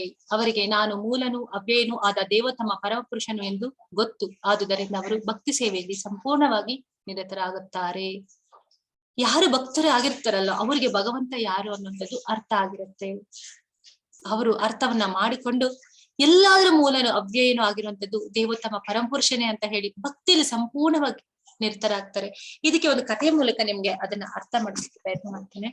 ಇಲ್ಲಿ ಮಾಧವೇಂದ್ರ ಪುರಿ ಅಂತ ಹೇಳಿ ಅವರು ಜಗನ್ನಾಥ್ ಪುರಿಯಲ್ಲಿ ಅವರು ಇರ್ತಾರೆ. ಅವರು ಭಿಕ್ಷಾಟನೆಯನ್ನ ಮಾಡ್ತಾ ಅವರು ಜೀವನವನ್ನ ಭಗವಂತನ ಒಂದು ಸೇವೆಯಲ್ಲಿ ಅವರು ನಿರತರಾಗಿರ್ತಾರೆ. ಒಂದಷ್ಟು ಮನೆ ಹತ್ರ ಹೋಗ್ತಾರೆ, 1, 2, 3 ಮನೆ ಹತ್ರ. ಅವ್ರು ಏನಾದ್ರು ಕೊಟ್ಟರೆ ಅದನ್ನ ತಿಂತಾರೆ. ಇಲ್ಲ ಅಂತಂದ್ರೆ ಏನ್ ಮಾಡ್ತಾರೆ, ಅವ್ರು ಮತ್ತೆ ಬಂದು ಭಗವಂತನ ಧ್ಯಾನದಲ್ಲಿ ಜಪವನ್ನ ಮಾಡ್ತಾ ಕೂತಿರ್ತಾರೆ. ಇದನ್ನ ತಿಳಿದಂತಹ ಭಗವಂತ ಏನ್ ಮಾಡ್ತಾರೆ, ಅವ್ರಿಗೆ ಪ್ರಸಾದವನ್ನ ಮಾಡಿದಾಗ ಆ ಪ್ರಸಾದವನ್ನ ಅವರು ಒಂದು ಪಾಟ್ ಅಲ್ಲಿ ಇಟ್ಟಿರ್ತಾರೆ. ಆ ಪಾಟ್ ನ ಏನ್ ಮಾಡ್ತಾರೆ, ಪಕ್ಕಕ್ಕೆ ಅಡಗಿಸಿ ಇಟ್ಕೊಳ್ತಾರೆ, ಅಂದ್ರೆ ಮುಚ್ಚಿಟ್ಕೊಟ್ಟಿರ್ತಾರೆ. ಯಾಕೆ ಅಂತಂದ್ರೆ ಅದು ಮಾಧವೇಂದ್ರಪುರಿಗೆ ನಾನು ಕೊಡ್ಬೇಕು, ಅವನು ಅಶ್ವಿಂದ ಇರ್ತಾನೆ ಅಂತ ಹೇಳ್ಬಿಟ್ಟು ಅದನ್ನ ಒಂದು ಕೀರ್ ಚೋರ್ ಗೋಪಿನಾಥ್ ಅಂತಾನೆ ಹೆಸರು ಅಂತ ಹೇಳ್ತಾರೆ. ಆ ಒಂದು ಕೀರನ್ನ ಅಡಗಿಸಿ ಇಟ್ಕೊಂಡಿರ್ತಾರೆ ಆ ಭಕ್ತನಿಗೋಸ್ಕರ. ಯಾಕೆ ಅಂತಂದ್ರೆ ಭಗವಂತನ ಬಗ್ಗೆ ಯಾರು ಅನ್ಯ ಚಿಂತೆ ಇಲ್ಲದೆ ಭಗವಂತನ ಬಗ್ಗೆ ಯಾವಾಗೂ ಚಿಂತನೆಯನ್ನ ಮಾಡ್ತಾ ಇರೋರ ಒಂದು ಯೋಗಕ್ಷೇಮವನ್ನ ಭಗವಂತನೇ ನೋಡ್ಕೊಳ್ತಾರೆ. ಭಕ್ತನಾದವನಿಗೆ ಭಗವಂತನ ಪಾದಗಳಲ್ಲಿ, ಚರಣ ಕಮಲಗಳಲ್ಲಿ ಅವನ ಮನಸ್ಸನ್ನ ನೆಟ್ಕೊಳ್ಳಲಿಕ್ಕೆ ಬಹಳ ಒಂದು ಅವಕಾಶಗಳಿದೆ. ಆದ್ರೆ ಯಾರು ನಾಸ್ತಿಕವಾದಿಗಳು, ಮಾಯವಾದಿಗಳು, ನಿರಾಕಾರವಾದಿಗಳು ಅಂತ ಹೇಳ್ತಾರಲ್ಲ, ಅವರು ಧ್ಯಾನವನ್ನ ಮಾಡ್ತಾರೆ, ಆದ್ರೆ ಅವ್ರ ಒಂದು ಆಧಾರ ಇಲ್ಲ ಅವರಿಗೆ. ನಾವು ಕಷ್ಟ ಅಂದ ತಕ್ಷಣ ಭಗವಂತ ನನ್ನನ್ನು ಕಾಪಾಡು, ನಾನು ಏನು ಈ ಒಂದು ಕಷ್ಟದಿಂದ ಪಾರು ಮಾಡು ಅಂತ ಹೇಳಿ ಅವ್ರು ಯಾರನ್ನ ಕೇಳ್ಕೊತಾರೆ, ಯಾವ ಒಂದು ದೇವರನ್ನ ಕೇಳ್ತಾರೆ, ಯಾವ ಒಂದು ಶಕ್ತಿಯನ್ನ ಕೇಳ್ತಾರೆ, ಏನನ್ನ ಅವರು ಪ್ರಾರ್ಥನೆಯನ್ನ ಮಾಡ್ತಾರೆ? ಆಗೋದಿಲ್ಲ. ಆದ್ರೆ ಭಕ್ತನಾದವನಿಗೆ ಸದಾಕಾಲ ಭಗವಂತ ಜೊತೆಯಲ್ಲೇ ಇರ್ತಾನೆ. ತನ್ನ ಕಷ್ಟಗಳನ್ನ ಅರ್ಥ ಮಾಡ್ಕೊಂಡು ತನಗೆ ಏನ್ ಬೇಕು ಅನ್ನೋದನ್ನ ಭಗವಂತ ನೋಡ್ತಾ ಇರ್ತಾನೆ. ಇದಕ್ಕೆ ಬಹಳಷ್ಟು ಕಥೆಗಳಿದೆ, ಸಾಕಷ್ಟು ಕಥೆಗಳನ್ನ ಹೇಳ್ತಾ ಈಗಾಗ್ಲೇ ಸಮಯ ಆಗಿದೆ. ಸೊ ನಾವು ಮುಂದೆ ಬರುವಂತಹ ದಿನಗಳಲ್ಲಿ ನಾನು ಕಥೆಗಳನ್ನ ನಿಮ್ಗೆ ಹೇಳ್ತಾ ಹೋಗ್ತೀನಿ. ಸತನಂ ಕೀರ್ತಯಂತೋ ಮಾಂ ಯತಂತಶ್ಚ ದೃಢವ್ರತಃ ನಮಸ್ಯಂತಶ್ಚ ಮಾಂ ಭಕ್ತ್ಯ ನಿತ್ಯಯುಕ್ತ ಉಪಾಸತೆ. ಸದಾ ನನ್ನ ಕೀರ್ತನೆಯನ್ನು ಮಾಡುತ್ತಾ, ದೃಢ ಸಂಕಲ್ಪದಿಂದ ಪ್ರಯತ್ನವನ್ನು ಮಾಡುತ್ತಾ, ನನಗೆ ನಮಸ್ಕಾರವನ್ನು ಮಾಡುತ್ತಾ ಈ ಮಹಾತ್ಮರು ಸತತವಾಗಿ ಭಕ್ತಿಯಿಂದ ನನ್ನನ್ನು ಪೂಜಿಸುತ್ತಾರೆ.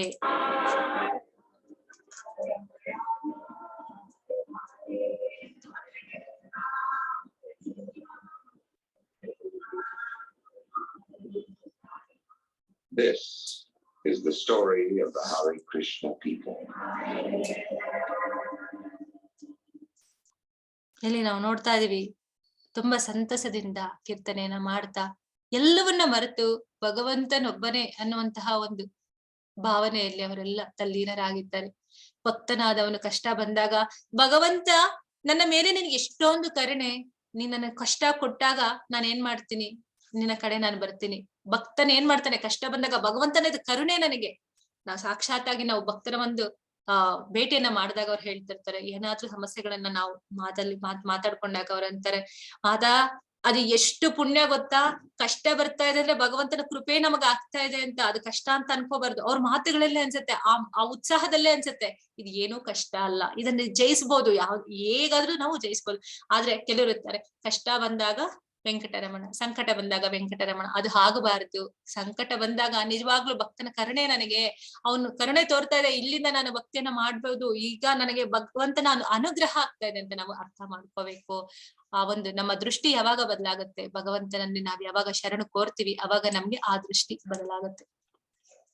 ಪಿತಾಮಹಸ್ಯ ಜಗತೋ ಮಾತಾ ದಾತಾ ಪಿತಾಮಹ ವೇದ್ಯಂ ಪವಿತ್ರಂ ಓಂಕಾರಂ ರುಕ್ಸಾಮ ಯಜುರೇವಚ. ನಾನು ವಿಶ್ವದ ತಂದೆ, ತಾಯಿ, ಆಧಾರ ಮತ್ತು ಪಿತಾಮಹ, ನಾನು ಜ್ಞಾನದ ಗುರಿ, ಪವಿತ್ರೀಕರಿಸುವವನು ನಾನು, ಓಂಕಾರ ನಾನೇ, ಋಗ್, ಸಾಮ ಮತ್ತು ಯಜುರ್ವೇದಗಳು ನಾನೇ. ಈ ಭಗವಂತ ಹೇಳ್ತಾ ಇರೋದು ಎಲ್ಲವೂ ನಾನೇ ಅಂತ. ಮೊನ್ನೆ 7ನೇ ಅಧ್ಯಾಯದಲ್ಲಿ ನಾವು ನೋಡಿದ್ವಿ, ಮತ್ತ ಪರತರಂ ನಾಣ್ಯತ್, ಆ ಎಲ್ಲವೂ ಸಕಲ ಬ್ರಹ್ಮಾಂಡಗಳು ನನ್ನ ಕೊರಳಲ್ಲಿ ಮುತ್ತುಗಳನ್ನ ಹೇಗೆ ಜೋಡಿಸಲಾಗಿದೆಯೋ ಹಾಗೆ ಜೋಡಿಸಿ, ಆ ಹಾರ ಹಾಗೆ ನನ್ನಲ್ಲಿ ಎಲ್ಲವೂ ಇದೆ ಅಂತ ಇಲ್ಲಿ ಹೇಳ್ತಾ ಇರೋದು ಭಗವಂತ. ವಿಶ್ವದ ತಂದೆ ತಾಯಿ, ಆಧಾರ, ಪಿತಾಮಹ ಎಲ್ಲವೂ ನಾನೇ ಅಂತ ಭಗವಂತ ಹೇಳ್ತಾ ಇರೋಂಥದ್ದು. ಸೃಷ್ಟಿಕರ್ತ ಭಗವಂತ, ದಾತ ಭಗವಂತ, ಎಲ್ಲವೂ ಭಗವಂತನೇ. ಆದರೆ ಎಲ್ಲ ದೇವತೆಗಳ ಗುರಿ, ವೇದಗಳ ಗುರಿ ಎಲ್ಲ ಭಗವಂತನನ್ನ ತಿಳಿದುಕೊಳ್ಳುವಂತ ಇರುವಂತಹ ಉಪಾಧಿಗಳೇ ಎಲ್ಲವೂ ಇರುವಂತದ್ದು ದಾರಿ. ಈ ಒಂದು ಭವಸಾಗರದಿಂದ ಈ ಕಡೆಯಿಂದ ಭಗವಂತನಲ್ಲಿ ಸೇರ್ಬೇಕಾದ್ರೆ ಇರುವಂತಹ ಒಂದು ಮಧ್ಯದ ಒಂದು ಅಡುಗು ಏನ್ ಕೆಲಸ ಮಾಡುತ್ತೆ, ಹಾಗೆ ಈ ವೇದಗಳು ಎಲ್ಲವೂ ಇರುವಂತದ್ದು ಎಲ್ಲದು ಭಗವಂತನನ್ನು ತಿಳಿಲಿಕ್ಕೆ ಇರುವಂತದ್ದು. ಆದ್ರೆ ನೇರವಾಗಿ ಭಗವಂತನನ್ನು ತಿಳಿಯುವಂಥದ್ದು, ಭಗವಂತನ ಒಂದು ನೇರ ವಾಣಿಯಿಂದನೇ ತಿಳಿಯುವಂಥದ್ದು, ಅದು ಅಪಾರವಾದಂತಹ ಜ್ಞಾನವನ್ನು ಕೊಡುತ್ತೆ. ಇಲ್ಲಿ ಎಲ್ಲವೂ ನಾನೇ ಅಂತ ಭಗವಂತನೇ ಸ್ವಯಂ ಹೇಳ್ಕೊತಾ ಇದ್ದಾನೆ. ಈ ಯಾವ್ದಾದ್ರು ಅಭ್ಯಾಸವನ್ನು ಕೂಡ ಮಾಡ್ಬೋದು. ಏನಿದು, ಭಗವಂತನೇ ಎಲ್ಲ ತನ್ನ ಬಗ್ಗೆ ತಾನು ಹೇಳ್ಕೊಳ್ತಿದ್ದಾನೆ. ಹೌದು, ಭಗವಂತನ ಬಗ್ಗೆ ಭಗವಂತನೇ ಹೇಳ್ಕೋಬೇಕು. ಒಬ್ಬ ಕಂಪನಿ ಸ್ಟಾರ್ಟ್ ಮಾಡಿದ್ದಾನೆ, ಆ ಮಾಲೀಕ ತನ್ನ ಬಗ್ಗೆ ಎಲ್ಲರಿಗೂ ಇಂಟ್ರೊಡ್ಯೂಸ್ ಮಾಡ್ಕೊಳ್ತಾ ಇದ್ದಾನೆ. ಇದು ನಾನ್ ಮಾಡ್ತಾ ಇರೋ ಪ್ರಾಡಕ್ಟ್, ಇದು ನನ್ನ ಕಂಪನಿ ಹೆಸರು, ಇದು ನನ್ನ ಒಂದು ಐಡಿ ಕಾರ್ಡು, ಇದೊಂದು ನನ್ನ ಐಡಿ, ಇದೊಂದು ನನ್ನ ಲೈಸೆನ್ಸ್, ಪ್ರತಿಯೊಂದು ಹೇಗೆ ಹೇಳ್ಕೊಳ್ತಾನೋ ಹಾಗೆ ಭಗವಂತನ ಅವನೊಬ್ಬನೇ ಎಲ್ಲ ಸೃಷ್ಟಿಯ ಬಗ್ಗೆ ತಾನೇ ಹೇಳ್ಕೋಬೇಕು. ಅವನು ಹೇಳ್ಕೊಳ್ತಾ ಇದ್ದೀರ ಮತ್ತೆ ಇನ್ಯಾರು ನಮ್ಗೆ ಹೇಳ್ತಾ ಇದ್ರು. ಇಲ್ಲಿ ಅರ್ಜುನನಿಗೆ ಆ ವಿಷಾದ ಬಂತು. ವಿಷಾದದಲ್ಲಿ ಅರ್ಜುನ ಹೋಗಿ ತನಗೆ ಶರಣ ಕೋರಿದ, ಗುರುವನ್ನಾಗಿ ಸ್ವೀಕಾರ ಮಾಡ್ದ. ಅರ್ಜುನನ ಉದ್ಧಾರವನ್ನ ಮಾಡುವ ಮೂಲಕ ನಮ್ಮನ್ನೆಲ್ಲ ಉದ್ಧಾರ ಮಾಡಕ್ಕೆ ಭಗವಂತನೇ ಸ್ವತಃ ಎಲ್ಲಾ ಅವಕಾಶಗಳನ್ನ ಕೊಟ್ಟು ಇಲ್ಲಿ ಎಲ್ಲವನ್ನ ಹೇಳ್ತಾ ಇದ್ದಾರೆ. ಹಾಗಾದ್ರೆ ಭಗವಂತನ ಬಗ್ಗೆ ಅಪಹಾಸ್ಯ ಯಾಕೆ? ಭಗವಂತನ ಬಗ್ಗೆ ನಂಬಿಕೆ ಇಲ್ಲದೆ ಇರುವಂತದ್ದು ಯಾಕೆ? ಭಗವಂತನಲ್ಲಿ ದೃಢವಾದ ನಂಬಿಕೆ ನಮಗೆ ಬರ್ಬೇಕಂತಂದ್ರೆ ಈ ಗ್ರಂಥ ಪ್ರಮಾಣಗಳ ಸಾಕ್ಷಾತ್ಕಾರವನ್ನ ನಾವು ಮಾಡ್ಕೋಬೇಕಾದ್ರೆ ಅದರ ಬಗ್ಗೆ ನಾವು ತಿಳ್ಕೋಬೇಕು. ಯಾರ ಮೂಲಕ? ಗುರುವಿನ ಮೂಲಕ. ನಾನೇ ಓದ್ಬಿಟ್ಟು ನಾನೇ ಒಂದು MBBS ಮಾಡ್ಕೊಂಡು ನಾನೊಂದು ಬೋರ್ಡ್ ಹಾಕೊಂಡ್ಬಿಟ್ಟು ನಾನೇನೋ ಒಂದು ಬರೋರ್ಗೆ ಟ್ರೀಟ್ಮೆಂಟ್ ಮಾಡಿ ನಾನು ಆಪರೇಷನ್ ಮಾಡ್ತೀನಿ ಅಂದ್ರೆ ನಮ್ಮ ಹತ್ರ ಬರ್ತಾರೆ, ಯಾರು ಬರೋದಿಲ್ಲ. ಆದ್ರೆ ಒಂದು ಯೂನಿವರ್ಸಿಟಿಗೆ ಹೋಗಿ ನಾವು ಒಂದು ಪದವಿಯನ್ನ ಪಡ್ಕೊಂಡು ಒಂದು ಸರ್ಟಿಫಿಕೇಟ್ ಅನ್ನ ಮಾಡ್ಕೊಂಡು ನಂದಿದಾಗಿದೆ, ಇವೊಂದು ನನ್ನ ಹತ್ರ ಸರ್ಟಿಫಿಕೇಟ್ ಇದೆ, ನಾನು ಸರ್ಟಿಫೈಡ್ ಆಗಿದೆ ಅಂತ ಹೇಳಿ ಒಂದು ಹಾಸ್ಪಿಟಲ್ ಇಟ್ಕೊಂಡಾಗ ಅಲ್ಲಿ ಎಲ್ಲರೂ ಬರ್ತಾರೆ. ಹಾಗೆ ನಾವು ಒಂದು ಭಗವಂತನ ಬಗ್ಗೆ ತಿಳಿಬೇಕಾದ್ರೆ ನಾವು ಅಷ್ಟು ಭಗವಂತನ ಬಗ್ಗೆ ತಿಳಿಬೇಕಂದ್ರೆ ನಾವು ಭಗವಂತ ಹೇಳಿರುವಂತ ಮಾತುಗಳಲ್ಲಿ ನಮ್ಗೆ ನಂಬಿಕೆ ಬರಬೇಕು. ಆ ನಂಬಿಕೆಯಿಂದ ಭಗವಂತನನ್ನ ನೋಡ್ಲಿಕ್ಕೆ ನಮ್ಗೆ ಸಾಧ್ಯ ಆಗತ್ತೆ. ಗತಿರ್ಭಾರ್ತ ಪ್ರಭುರ್ಸಾಕಿ ನಿವಾಸ ಶರಣಂ ಸ್ಪೃಹಾತ್ ಪ್ರಭವ ಪ್ರಲಯ ಸ್ಥಾನಂ ನಿಧಾನಂ ಬೀಜಂ ಅವ್ಯಯಂ. ನಾನು ಗುರಿಯು, ನಾನೇ ಪೋಷಿಸುವವನು, ನಾನೇ ಯಜಮಾನನು, ನಾನೇ ಸಾಕ್ಷಿ, ನಾನೇ ನಿವಾಸ, ನಾನೇ ಆಶ್ರಯ, ನಾನೇ ಅತ್ಯಂತ ಆಪ್ತ ಗೆಳೆಯ, ನಾನೇ ಸೃಷ್ಟಿ, ನಾನೇ ಪ್ರಳಯ, ನಾನೇ ಎಲ್ಲದಕ್ಕೂ ಆಧಾರ, ನಾನೇ ವಿಶ್ರಾಂತಿ ತಾಣ, ನಾನೇ ಶಾಶ್ವತ ಬೀಜ. ಭಗವಂತ ಎಲ್ಲವನ್ನು ನಾನೇ ಅಂತ ಹೇಳ್ಕೊತಿದ್ದಾರೆ. ತಪಾಮ್ಯಾಹಂ ಸರ್ವಂ ತಪಾಮ್ಯಹಂ ವರ್ಷಂ ನಿಗ್ರಹಣ್ಣ ಮೃತ್ಸ ಜಾಮಿಚ ಅಮೃತಂ ಚೈವ ಮೃತ್ಯಶ್ಚ ಸದಶ್ಚ ಹ ಅರ್ಜುನ. ಅರ್ಜುನನೇ, ನಾನು ಶಾಖವನ್ನು ಕೊಡುತ್ತೇನೆ, ನಾನೇ ಮಳೆಯನ್ನು ತಡೆ ಹಿಡಿಯುತ್ತೇನೆ ಮತ್ತು ಕಳಿಸುತ್ತೇನೆ, ನಾನೇ ಅಮೃತ, ನಾನೇ ಮೃತ್ಯು, ಚೇತನ ಮತ್ತು ಜಡ ವಸ್ತುಗಳು ಎಲ್ಲವೂ ನನ್ನಲ್ಲೇ ಇದೆ. ಜಡ ಮತ್ತೆ ಚೇತನ ಎರಡೂ ನನ್ನಲ್ಲೇ ಇದೆ. ನಮ್ಮಲ್ಲೂ ಕೂಡ ಈ ದೇಹ ಅನ್ನುವಂಥದ್ದು ಜಡ, ಭಗವಂತನಾಗಿ ನೆಲೆಸಿರುವಂತಹ ಒಂದು ಆತ್ಮ ಪರಮಾತ್ಮನಾಗಿರುವಂಥದ್ದು ಅದೇ ಚೈತನ್ಯ ಪೂರ್ಣವಾಗಿರುವಂತದ್ದು.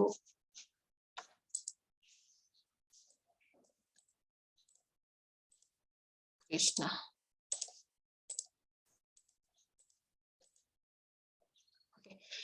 ತ್ರೈವಿದ್ಯಮಾಂ ಸೋಮಾಪ ಪೂತ ಪಾಪ ತ್ರೈವಿದ್ಯಮಾಂ ಸೋಮಪೂತ ಪಾಪ ಯಜ್ಞೈರಿಷ್ಟ್ವಾ ಸ್ವರ್ಗಕತಿಂ ಪಾರ್ಥಯಂತೆ ತೇ ಪುಣ್ಯಮಾಸಾದ್ಯ ಸುರೇಂದ್ರ ಲೋಕ ಮಾಶ್ನಂತಿ ದಿವ್ಯಾನ್ ದೇವಿ ದೇವ ಭೋಗಾನ್.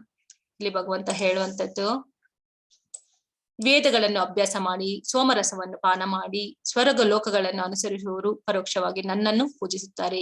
ಪಾಪ ಪ್ರತಿಕ್ರಿಯೆಗಳಿಂದ ಬಿಡುಗಡೆಯಾಗಿ ಪರಿಶುದ್ಧರಾಗಿ ಅವರು ಪುಣ್ಯ ಸ್ವರ್ಗ ಲೋಕಗಳಲ್ಲಿ ಹುಟ್ಟುತ್ತಾರೆ. ಅಲ್ಲಿ ಸ್ವರ್ಗ ಸುಖವನ್ನು ಅನುಭವಿಸಿ ಸುಖಗಳನ್ನು ಅವರು ಅನುಭವಿಸಿ ಮತ್ತೆ ಇಲ್ಲಿಗೆ ಬರ್ತಾರೆ. ವೇದಗಳನ್ನ ಅಭ್ಯಾಸ ಮಾಡುವಷ್ಟು ನಮಗೆ ಜೀವನ ಅಂದ್ರೆ ಆಯುಷು ನಮಗೆ ಇಲ್ಲ. ಆದ್ರೆ ವೇದಾಧ್ಯಾಯವನ್ನ ಮಾಡ್ತಾ ಜೀವನ ಕಳೆಯೋರು ಏನ್ ಮಾಡ್ತಾರೆ? ಊರ್ಧ್ವ ಲೋಕಗಳಿಗೆ ಹೋಗಿ ಸೋಮರಸವನ್ನ ಕುಡಿದು ಸ್ವರ್ಗ ಲೋಕಗಳಲ್ಲಿ ಏನೋ ಇಲ್ಲ ಆ ಒಂದು ಸುಖವನ್ನ ಪಡಿಬೇಕು ಅದನ್ನೆಲ್ಲ ಪಡೆದು ಮತ್ತೆ ಏನಾಗ್ತಾರೆ? ಆ ಪುಣ್ಯ ಕ್ಷೀಣವಾಗುತ್ತೆ, ಮತ್ತೆ ಮತ್ತೆ ಲೋಕಕ್ಕೆ ಅವ್ರು ಬರ್ತಾರೆ. ಇದನ್ನೇ ಮಾಡುವಂತದ್ದು. ಇದನ್ನ ಸಾಧಿಸೋದಕ್ಕೆ ಸಾಯ್ತಾರೆ, ಮತ್ತೆ ಅದನ್ನೇ ಪಡೆಯೋದಕ್ಕೆ ಮತ್ತೆ ಹುಡ್ತಾರೆ. ಈ ಸಾಯು ಹುಟ್ಟೋದನ್ನ ಬಿಟ್ರೆ ಇನ್ನೇನು ಮಾಡೋದಕ್ಕೆ ಅವ್ರ ಕೈಲಿ ಆಗೋದಿಲ್ಲ. ಹಾಗಾಗಿ ವೇದಗಳನ್ನ ಈ ಪಾಂಡಿತ್ಯವನ್ನ ಮಾಡ್ಕೊಳ್ತೀನಿ ಅಂತ ಹೋಗೋರಿಗೆಲ್ಲ ಇದೆಲ್ಲ ಬಹಳ ಕಷ್ಟವಾದಂಥದ್ದು. ಹಾಗಾಗಿ ನಾವೇನ್ ಮಾಡ್ಬೇಕು? ಭಗವಂತನನ್ನೇ ನೇರವಾಗಿ ಸಾಕ್ಷಾತ್ಕಾರ ಮಾಡ್ಕೊಳ್ಳುವಂತಹ ಒಂದು ಸಾಧನೆಯಲ್ಲಿ ತೊಡಗಬೇಕು. ಅನನ್ಯಶ್ಚಿಂತಯಂತೋ ಮಾಂ ಯೇ ಜನ ಪರ್ಯುಪಾಸತೆ ತೇಷಾ ನಿತ್ಯಾಭಿಯುಕ್ತಾನಾಂ ಯೋಗಕ್ಷೇಮಂ ವಹಾಮ್ಯಹಂ. ಅನ್ಯ ಚಿಂತೆ ಇಲ್ಲದೆ ಒಂದೇ ಮನಸ್ಸಿನಿಂದ ನನ್ನನ್ನು ಪೂಜಿಸುತ್ತಾ ನನ್ನ ದಿವ್ಯ ರೂಪವನ್ನು ಧ್ಯಾನಿಸುವವರು ಯಾರು, ಅವರಿಗೆ ನಾನು ಇಲ್ಲದನ್ನು ಕೊಡುತ್ತೇನೆ, ಮತ್ತೆ ಇರುವುದನ್ನು ನಾನು ಕಾಪಾಡುತ್ತೇನೆ. ಭಗವಂತ ಹೇಳ್ತಾ ಇರುವಂತದ್ದು, ಏನೆಲ್ಲ ಕಳೆದುಕೊಂಡು ಇರ್ತಾರೆ ಭಗವಂತನ ನನ್ನ ಚಿಂತೆಯನ್ನ ಏನ್ ಮಾಡ್ತಾ ಇರ್ತಾರೋ ಅವ್ರಿಗೆ ಏನೆಲ್ಲ ಬೇಕು ನಾನು ಕೊಡ್ತೀನಿ. ಒಬ್ಬ ಬ್ರಾಹ್ಮಣ ಭಗವಂತನ ಬಗ್ಗೆ ಜೋರಾಗಿ ಪ್ರತಿದಿನ ಭಗವದ್ಗೀತೆಯನ್ನು ಓದ್ತಾ ಕೂತಿರ್ತಾನೆ. ಅವನು ಬ್ರಾಹ್ಮಣ, ಏನು ಹೊರಗಡೆ ಹೋಗಿ ಕೆಲಸ ಮಾಡ್ಲಿಕ್ಕಿಲ್ಲ. ಆದ್ರೆ ಅವರ ಮನೆಯಲ್ಲಿ ಹೇಳ್ತಾ ಇರ್ತಾಳೆ, ಈಗ ಜೋರಾಗಿ ಅವರ ಮಡದಿ ಹೇಳುವಂತದ್ದು, ಜೋರಾಗಿ ನೀವು ಭಗವದ್ಗೀತೆಯನ್ನ ಹೇಳ್ತಾ ಹೀಗೆ ಕೂತಿದ್ರೆ ನಮ್ಗೆ ತಿನ್ನಲಿಕ್ಕೆ ಏನೆಲ್ಲ ಯಾರು ತಂದು ಕೊಡ್ತಾರೆ? ನೀವು ಹೊರಗಡೆ ಹೋಗಿ ಪುರೋಹಿತ್ಕೇನೋ ಅಥವಾ ಏನಾದ್ರೂ ಬೇರೆ ಪಾಠವನ್ನ ಏನಾದ್ರು ಮಾಡ್ಕೊಟ್ಟು ಏನಾದ್ರು ತಂದ್ರೆ ನಾವೇನಾದ್ರು ಊಟನ ಮಾಡಬಹುದು. ತುಂಬಾ ಮಕ್ಕಳು ಹಚ್ಕೊಂಡಿದ್ದಾರೆ, ಮನೆಯಲ್ಲಿ ಏನೂ ಇಲ್ಲ ಮಾಡ್ಲಿಕ್ಕೆ ಅಂತ. ಆಯ್ತು ನಾನು ಹೊರಗಡೆ ಹೋಗ್ತೀನಿ ಅಂತ ಹೇಳಿ ಹೊರಗಡೆ ಹೋಗ್ತಾರೆ. ನೋಡಿದ್ರೆ ಎಲ್ಲೂ ಅವ್ರಿಗೆ ಕೆಲಸ ಸಿಗೋದಿಲ್ಲ. ಆ ಹಸಿವು ತಾಳಲಾಡದೆ ಆ ಆಕೆ ಏನ್ ಮಾಡ್ತಾಳೆ, ಆ ಮಡದಿ ಆ ಒಂದು ಪೆನ್ನನ್ನ ತಗೊಂಡು ಆ ಭಗವದ್ಗೀತೆಯಲ್ಲಿ ಆ ಶ್ಲೋಕದ ಮೇಲೆ ಚೆನ್ನಾಗಿ ಗಿಚ್ಬಿಡ್ತಾಳೆ. ಆ ಗೀಚಿದಾಗ ಆ ಪೇಜ್ ಏನಾಗುತ್ತೆ, ಹರಿದೋಗ್ಬಿಡುತ್ತೆ. ಹರಿದೋದ ಸ್ವಲ್ಪ ಹೊತ್ತಿಗೆ ಇಬ್ರು ಬಾಲಕರು ಬರ್ತಾರೆ, ಅಂದ್ರೆ ಇಬ್ಬರು ಬಾಲಕರು ಅಂದ್ರೆ ದೊಡ್ಡವ್ರೆ, ಅವ್ರು ಬರ್ತಾರೆ. ಮನೆಗೆ ಏನೆಲ್ಲ ಬೇಕು, ಒಂದು 6 ತಿಂಗಳಿಗಾಗುವಷ್ಟು ದವಸ ಧಾನ್ಯಗಳು, ಏನೆಲ್ಲ ಸಕ್ಕರೆ, ಹಾಲು, ತುಪ್ಪ ಎಲ್ಲವನ್ನ ತೆಗೆದುಕೊಂಡು ಬಂದು ಅದ್ರೊಳಗಡೆ ಒಂದು ಚಿನ್ನದ ನಾಣ್ಯಗಳನ್ನು ತೆಗೆದುಕೊಂಡು ಬಂದು ಮನೆಯಲ್ಲಿ ಇಲ್ಲಿ ಕೊಡ್ತಾರೆ. ಅಮ್ಮ, ನಿಮ್ಮ ಒಂದು ಯಜಮಾನರು ಇದೆಲ್ಲ ಕೊಟ್ರು, ಇದನ್ನ ತಗೊಳ್ಳಿ ಅಂತ ಹೇಳಿ ಆ ತಾಯಿಗೆ ಕೊಟ್ಟು ಅವ್ರು ಕೇಳ್ತಾರೆ, ಇವರಲ್ಲಿ ನಮ್ಮ ಮನೆಯವರು ಬಂದಿಲ್ಲ ಅಂತ ಕೇಳಿದ್ರೆ, ಇಲ್ಲ ಅವ್ರು ಬರ್ತಾರಂತೆ, ನಮ್ಗೆ ಇದೆಲ್ಲ ಕೊಟ್ಟಿದ್ದಾರೆ ತಗೊಳ್ಳಿ ಅಂತ. ಇದೆಲ್ಲ ತಗೊಂಡ ನಂತರ ಆ ಒಬ್ಬ ನೀಲ ವರ್ಣದ ಹುಡುಗನಿಗೆ ಹಣೆಯ ಮೇಲೆ ನೋಡ್ತಾಳೆ, ರಕ್ತ ಬರ್ತಾ ಇರುತ್ತೆ. ಇಷ್ಟು ಸುಂದರವಾಗಿರುವಂತವನಿಗೆ ಈ ಹಣೆಯಲ್ಲಿ ಯಾರು ಗಾಯ ಮಾಡಿದ್ರು, ನಿನಗೆ ಗಾಯ ಮಾಡುವಂತ ಮನಸ್ಸಾದ್ರೂ ಹೇಗೆ ಬಂತು ಅಂತ ಹೇಳಿ ಆಕೆ ಕೇಳ್ತಾಳೆ. ಆಗ ಹೇಳ್ತಾರೆ, ಯಾರೋ ನನ್ನ ಭಕ್ತರು ಏನೋ ನಾನು ಸ್ವಲ್ಪ ಅವ್ರನ್ನ ನೋಡೋದು ಸ್ವಲ್ಪ ತಡ ಆಯ್ತು, ಹಾಗೆ ಅವ್ರಿಗೆ ಬೇಸರ ಬಂದು ಹೀಗೆ ಮಾಡಿರ್ತಾರೆ ಬಿಡಮ್ಮ ಅಂತ ಹೇಳಿ ಇನ್ನ ನಾವು ಹೊರಡದಿದೆ ಅಂತ ಹೊರಡ್ಬಿಡ್ತಾರೆ. ತನ್ನ ಪತಿ ಬರುವಂತಹ ಸಂದರ್ಭವನ್ನ ಕಾಯ್ತಾ ಇದ್ದಂತಹ ತಾಯಿ ಭಕ್ಷ್ಯ ಭೋಗಗಳನ್ನ ಮಾಡಿ ಆ ಘಮ ಅಂತ ಏನು ಮನೆ ಹತ್ರ ಬರೋಷ್ಟೊತ್ತಿಗೆ ಅವ್ರಿಗೆ ಪತಿಗೆ ಗೊತ್ತಾಗುತ್ತೆ ಏನೆಲ್ಲ ಭಕ್ಷ್ಯಗಳು ಮಾಡಿದ್ದಾರೆ ಅಂತ. ಬಂದಾಗ ನೋಡಿದ ತಕ್ಷಣ ಮನೆಯಲ್ಲಿ ಎಲ್ಲ ಒಂದು ಸಂಭ್ರಮದಿಂದ ಕಾಯ್ತಾ ಇರ್ತಾರೆ, ಊಟವನ್ನ ಭೋಜನವನ್ನ ಮಾಡೋಣ, ಪ್ರಸಾದವನ್ನ ಮಾಡೋಣ ಅಂತ ಕೇಳ್ತಾರೆ. ಇದನ್ನೆಲ್ಲ ಯಾರು ತಂದು ಕೊಟ್ರು ಅಂತ. ನೀವೇ ಇಬ್ಬರನ್ನ ಬಾಲಕರನ್ನ ಕಳಿಸಿದ್ರಂತಲ್ಲ, ಇವರೇ ಎಲ್ಲ ಇದನ್ನೆಲ್ಲ ತಂದು ಕೊಟ್ಟು ಹೋದ್ರು ಅಂತ. ಆದ್ರೆ ಅವ್ರಿಗೆ ಗೊತ್ತೇ ಇರಲ್ಲ ಇವ್ರು ಬಂದಿರೋದು. ಆಗ ಹೇಳ್ತಾರೆ, ಅವ್ರು ಹೇಗಿದ್ರು, ಏನ್ ಮಾಡಿದ್ರು, ಏನ್ ಮಾತಾಡಿದ್ರು ಅಂತ ಕೇಳಿದಾಗ ಅವ್ರು ಹೇಳ್ತಾರೆ, ಒಬ್ರು ಗೌರವರ್ಣದವರಾಗಿದ್ರು, ಇನ್ನೊಬ್ರು ನೀಲವರ್ಣದವರು ಆಗಿದ್ರು ಆ ಗೋಪಬಾಲರು. ಆದ್ರೆ ನೀಲವರ್ಣರಾಗಿದ್ದಂತಹ ಗೋಪಬಾಲನಿಗೆ ಹಣೆಯ ಮೇಲೆ ಯಾಕೋ ರಕ್ತ ಬರ್ತಾ ಇತ್ತು, ಗಾಯವಾಗಿತ್ತು ಅಂತ ಹೇಳ್ತಾಳೆ ಮಡದಿ. ಆಗ ಪಕ್ಕದಲ್ಲೇ ಇದ್ದಂತಹ ಭಗವದ್ಗೀತೆಯನ್ನು ನೋಡ್ತಾರೆ. ಆ ಭಗವದ್ಗೀತೆಯ ಮೇಲೆ ಆ ಚಿತ್ತಾಗಿ ಹೊಡೆದು ಆ ಪೇಜ್ ಏನ್ ಹರಿದೋಗಿತ್ತು ಅದನ್ನ ನೋಡಿದ ಕೂಡಲೇ ಆ ಬ್ರಾಹ್ಮಣನಿಗೆ ಗೊತ್ತಾಗುತ್ತೆ, ಇದು ಯಾರು ಮಾಡಿದ್ದಂತ. ನಾನೇ ಮಾಡ್ದೆ, ನನಗ್ ಕೋಪ ಬಂದಿತ್ತು, ಹಾಗೆ ನಾನು ಮಾಡ್ದಂತ. ಆಗ ಹೇಳ್ತಾರೆ, ಎಂತ ಕೆಲಸ ಮಾಡಿದೆ, ಇದು ಭಗವಂತನ ವಾಣಿ, ಭಗವಂತನೇ ಹೇಳಿರುವಂತಹ ವಾಣಿ. ನೀನು ಆ ಒಂದು ಹೇಳಿರುವಂತಹ ವಾಣಿಯ ಮೇಲೆ ಗೀಚಿದೆಯಲ್ಲ, ಅದು ಭಗವಂತನಿಗೆ ಅದು ತಾಗಿದೆ, ಹಾಗಾಗಿ ಹಣೆಯಲ್ಲಿ ರಕ್ತ ಬರ್ತಾ ಇತ್ತು, ಎಂತ ಕೆಲಸ ಮಾಡಿದೆ ಅಂತ. ಆಗ ಅವಳಿಗೆ ಪಶ್ಚಾತ್ತಾಪ ಆಗುತ್ತೆ, ಎಂತ ಒಂದು ತಪ್ಪನ್ನು ಮಾಡಿದೆ ಅಂತ. ಆಗ ಬ್ರಾಹ್ಮಣ ಹೇಳ್ತಾನೆ, ನೀನ್ ಎಂತಹ ಒಂದು ಸೌಭಾಗ್ಯವತಿ, ನಾನು ಇಷ್ಟು ದಿವಸ ಭಗವಂತನ ಸಾಕ್ಷಾತ್ಕಾರವನ್ನ ಮಾಡ್ಕೋಬೇಕು ಅಂತ ಕಾಯ್ತಾ ಇದ್ದೆ, ಆದ್ರೆ ಭಗವಂತ ನನಗೆ ದರ್ಶನವನ್ನ ಕೊಡ್ಲಿಲ್ಲ, ನಿನಗೆ ದರ್ಶನವನ್ನ ಕೊಟ್ಟ. ನೀನು ಎಂತಹ ಸಾಧ್ವಿ, ನೀನ್ ಎಂತ ಪುಣ್ಯವಂತ ಅಂತ ಅಂದಾಗ ಅವಳಿಗೆ ಅರಿವಾಗುತ್ತೆ, ಹೌದು, ಭಕ್ತರ ಸಹವಾಸವನ್ನ ಮಾಡಿ ಭಕ್ತರ ಸೇವೆಯನ್ನ ಯಾರು ಮಾಡ್ತಾರೋ ಅವರಿಗೆ ಖಂಡಿತವಾಗ್ಲು ಭಗವಂತನ ಸಾಕ್ಷಾತ್ಕಾರ ಆಗತ್ತೆ. ನಾನು ನಿಮ್ಮ ಸೇವೆಯನ್ನ ಮಾಡಿದೆ, ಹಾಗಾಗಿ ಭಗವಂತನ ನನಗೆ ಈ ಒಂದು ಅವಕಾಶವನ್ನ ಕೊಟ್ಟ ಅಂತ ಹೇಳಿ ಆಕೆಯು ಕೂಡ ಅವರಲ್ಲಿ ಕ್ಷಮೆಯನ್ನ ಕೇಳ್ತಾರೆ. ಹೀಗೆ ಯಾರು ಭಕ್ತರು ಭಗವಂತನನ್ನೇ ಚಿಂತೆಯನ್ನ ಮಾಡ್ತಾರೋ, ಅನ್ಯ ಚಿಂತೆ ಇಲ್ಲದೆ ಆ ಭಗವಂತನ ಚಿಂತನೆ ಯಾರು ಮಾಡ್ತಾರೋ ಭಗವಂತ ಖಂಡಿತವರ ಅವರ ಯೋಗಕ್ಷೇಮವನ್ನೆಲ್ಲ ನೋಡ್ತಾರೆ. ಅದರಲ್ಲೂ ಭಕ್ತರ ಸೇವೆಯನ್ನು ದಾಸಾನು ಯಾರು ಆ ದಾಸರ ಸೇವೆಯನ್ನ ಮಾಡ್ತಾರೋ ಅವರಿಗೆ ಆ ಭಗವತ್ ದರ್ಶನವೂ ಆಗತ್ತೆ ಅಂತ ಈ ಶ್ಲೋಕದಲ್ಲಿ ನಾವು ನೋಡಬಹುದು. ಹಾಗೆ ಭಗವಂತನೇ ಹೇಳಿರುವಂತಹ ವಾಣಿ, ಭಗವಂತ ಬೇರೆ ಅಲ್ಲ, ಭಗವಂತನ ವಾಣಿ ಬೇರೆ ಅಲ್ಲ, ಭಗವಂತ ಬೇರೆ ಅಲ್ಲ, ನಾಮರೂಪಿಯಾಗಿ ಬಂದಿದ್ದಾನೆ. ರಾಮ, ಕೃಷ್ಣ, ಗೋವಿಂದ ಅಂತ ಯಾರು ಕರೀತಾರೋ ಅವನು ಆ ಒಂದು ನಾಮದಲ್ಲಿ ಅವನು ಅಡಗಿರ್ತಾನೆ ಅಂತ ನಮ್ಗೆ ಅರ್ಥ ಆಗತ್ತೆ. ಯಪ್ಯನ್ಯ ದೇವತಾ ಭಕ್ತ ಯಜಂತೆ ಶ್ರದ್ಧೆಯಾನ್ವಿತಾಃ ತೇಪಿ ಮಾಮೇವ ಕೌಂತೆಯ ಯಜಂತ್ಯಾ ವಿಧಿ ಪೂರ್ವಕಂ. ಕುಂತಿಯ ಮಗನಾದ ಅರ್ಜುನನೇ, ಇತರ ದೇವತೆಗಳ ಭಕ್ತರಾಗಿ ಶ್ರದ್ಧೆಯಿಂದ ಅವರನ್ನು ಪೂಜಿಸುವವರು ನನ್ನನ್ನೇ ಪೂಜಿಸುತ್ತಾರೆ, ಆದರೆ ಅದನ್ನು ತಪ್ಪು ರೀತಿಯಲ್ಲಿ ಮಾಡುತ್ತಾರೆ. ಯಾರು ಯಾವ್ಯಾವ ದೇವತೆಗಳನ್ನ ಪೂಜೆ ಮಾಡ್ತಾರೋ ಅದು ತಪ್ಪು ರೀತಿ. ಭಗವಂತ ಇಲ್ಲಿ ಭಗವದ್ಗೀತೆಯಲ್ಲೂ ಕೂಡ ಅದಕ್ಕೆ ಪ್ರಾಮಿನೆನ್ಸ್ ಕೊಟ್ಟಿಲ್ಲ, ಅಂದ್ರೆ ಪ್ರಾಮುಖ್ಯತೆ ಕೊಟ್ಟಿಲ್ಲ. ಯಾಕೆ ಅಂತಂದ್ರೆ ಅವರು ಪೂಜೆ ಮಾಡಬೇಕಾಗಿದ್ದು, ಆರಾಧನೆ ಮಾಡ್ಬೇಕಾಗಿದ್ದು ಕೃಷ್ಣನ. ಇದಕ್ಕೆ ಒಂದು ಉದಾಹರಣೆ ಕೂಡ ಏನಿದೆ, ಗೋವರ್ಧನಗಿರಿ ಅದು ಪೂಜೆ ಮಾಡ್ಬೇಕಾದ್ರೆ ಇಂದ್ರನಿಗೆ ಮಳೆ ಬರಲಿಕ್ಕೆ ಇಂದ್ರನಿಗೆ ಪೂಜೆ ಮಾಡ್ಬೇಕು ಅಂತ ಹೇಳಿದಾಗ ತಂದೆಯ ಒಂದು ಮಾತಿಗೆ ಇವರು ಕೃಷ್ಣ ಬಾಲಕನಾಗಿದ್ದಾಗ ಆ ಬಾಲಕನ ಮಾತು ತಂದೆ ಕೇಳ್ತಾರೆ. ಏನು ಅಂತಂದ್ರೆ, ನೀವೇನು ಮಾಡೋದ್ ಬೇಡ, ಗೋವರ್ಧನ ಪೂಜೆಯನ್ನ ಮಾಡಿದ್ರೆ ಸಾಕು, ನಿಮಗೆ ಏನೆಲ್ಲ ಬೇಕೋ ಅದೆಲ್ಲ ಕೊಡ್ತಾರೆ, ಇಂದ್ರನಿಗೆ ವಿಶೇಷವಾಗಿ ಪೂಜೆ ಮಾಡೋದೇನು ಬೇಡ ಅಂತ ಹೇಳಿದಾಗ ಅವ್ರು ಹಾಗೆ ಮಾಡ್ತಾನೆ. ಅಂದ್ರೆ ಅಲ್ಲಿ ಭಗವಂತನೇ ಹೇಳಿದ್ದು ಅದು ಸತ್ಯ ಆಗಿರುತ್ತೆ ಅಂತ. ಯಾಂತಿ ದೇವ ವ್ರತ ದೇವಾನ್ ಪಿತೃನ್ಯಂತಿ ಪಿತೃವ್ರತ ಭೂತಾನಿ ಅಂತ ಭೂತೇಜ್ಜ ಯಾಂತಿ ಮಧ್ಯಜಿ ನೋಪಿ ಮಾಂ. ದೇವತೆಗಳನ್ನು ಪೂಜಿಸುವವರು ದೇವತೆಗಳ ಮಧ್ಯೆ ಹುಟ್ಟುತ್ತಾರೆ, ಪಿತೃಗಳನ್ನು ಪೂಜಿಸುವವರು ಪಿತೃಗಳ ಬಳಿಗೆ ಹೋಗುತ್ತಾರೆ, ಭಗವಂತನನ್ನು ಪೂಜಿಸುವವರು ಭೂತಗಳ ಮಧ್ಯೆ ಹುಟ್ಟುತ್ತಾರೆ, ನನ್ನನ್ನು ಪೂಜಿಸುವವರು ನನ್ನೊಡನೆ ಇರುತ್ತಾರೆ. ಇಲ್ಲಿ ದೇವತೆಗಳನ್ನು ಪೂಜಿಸಿ ದೇವತೆಗಳ ಹೋಗೋ ಬದಲು, ಭೂತಗಳನ್ನ ಪ್ರೇತಗಳನ್ನ ಪೂಜಿಸಿ ಆ ಲೋಕಗಳಿಗೆ ಹೋಗೋ ಬದಲು ಭಗವಂತನ ಲೋಕಕ್ಕೆ ಯಾಕೆ ಹೋಗ್ಬಾರ್ದು? ಆದ್ರೆ ಈ ಜ್ಞಾನವನ್ನ ಅವ್ರಿಗೆ ಗೊತ್ತಿರಲ್ಲ, ಈ ಜ್ಞಾನ ತಿಳ್ಕೊಂಡಿರಲ್ಲ. ಹಾಗಾಗಿ ಅವ್ರು ಏನ್ ಮಾಡ್ತಾರೆ, ಆ ಒಂದು ದೇವತೆಗಳನ್ನ ಪೂಜೆ ಮಾಡಿ ಆ ಲೋಕಗಳಿಗೆ ಹೋಗ್ತಾರೆ. ಆದ್ರೆ ಜ್ಞಾನವನ್ನ ತಿಳಿದವ್ರು ಏನ್ ಮಾಡ್ಬೇಕು, ಭಗವದ್ಧಾಮಕ್ಕೆ ಹೋಗುವಂತಹ ಪ್ರಯತ್ನವನ್ನ ಮಾಡ್ಬೇಕು. ಪತ್ರಂ ಪುಷ್ಪಂ ಫಲಂ ತೋಯಂ ಯೋ ಮೇ ಭಕ್ತ್ಯ ಪ್ರಯಚ್ಛತಿ ತದಹಂ ಭಕ್ತ್ಯಪಹೃತಂ ಅಶ್ನಾಮಿ ಪ್ರಯತಾತ್ಮನಃ.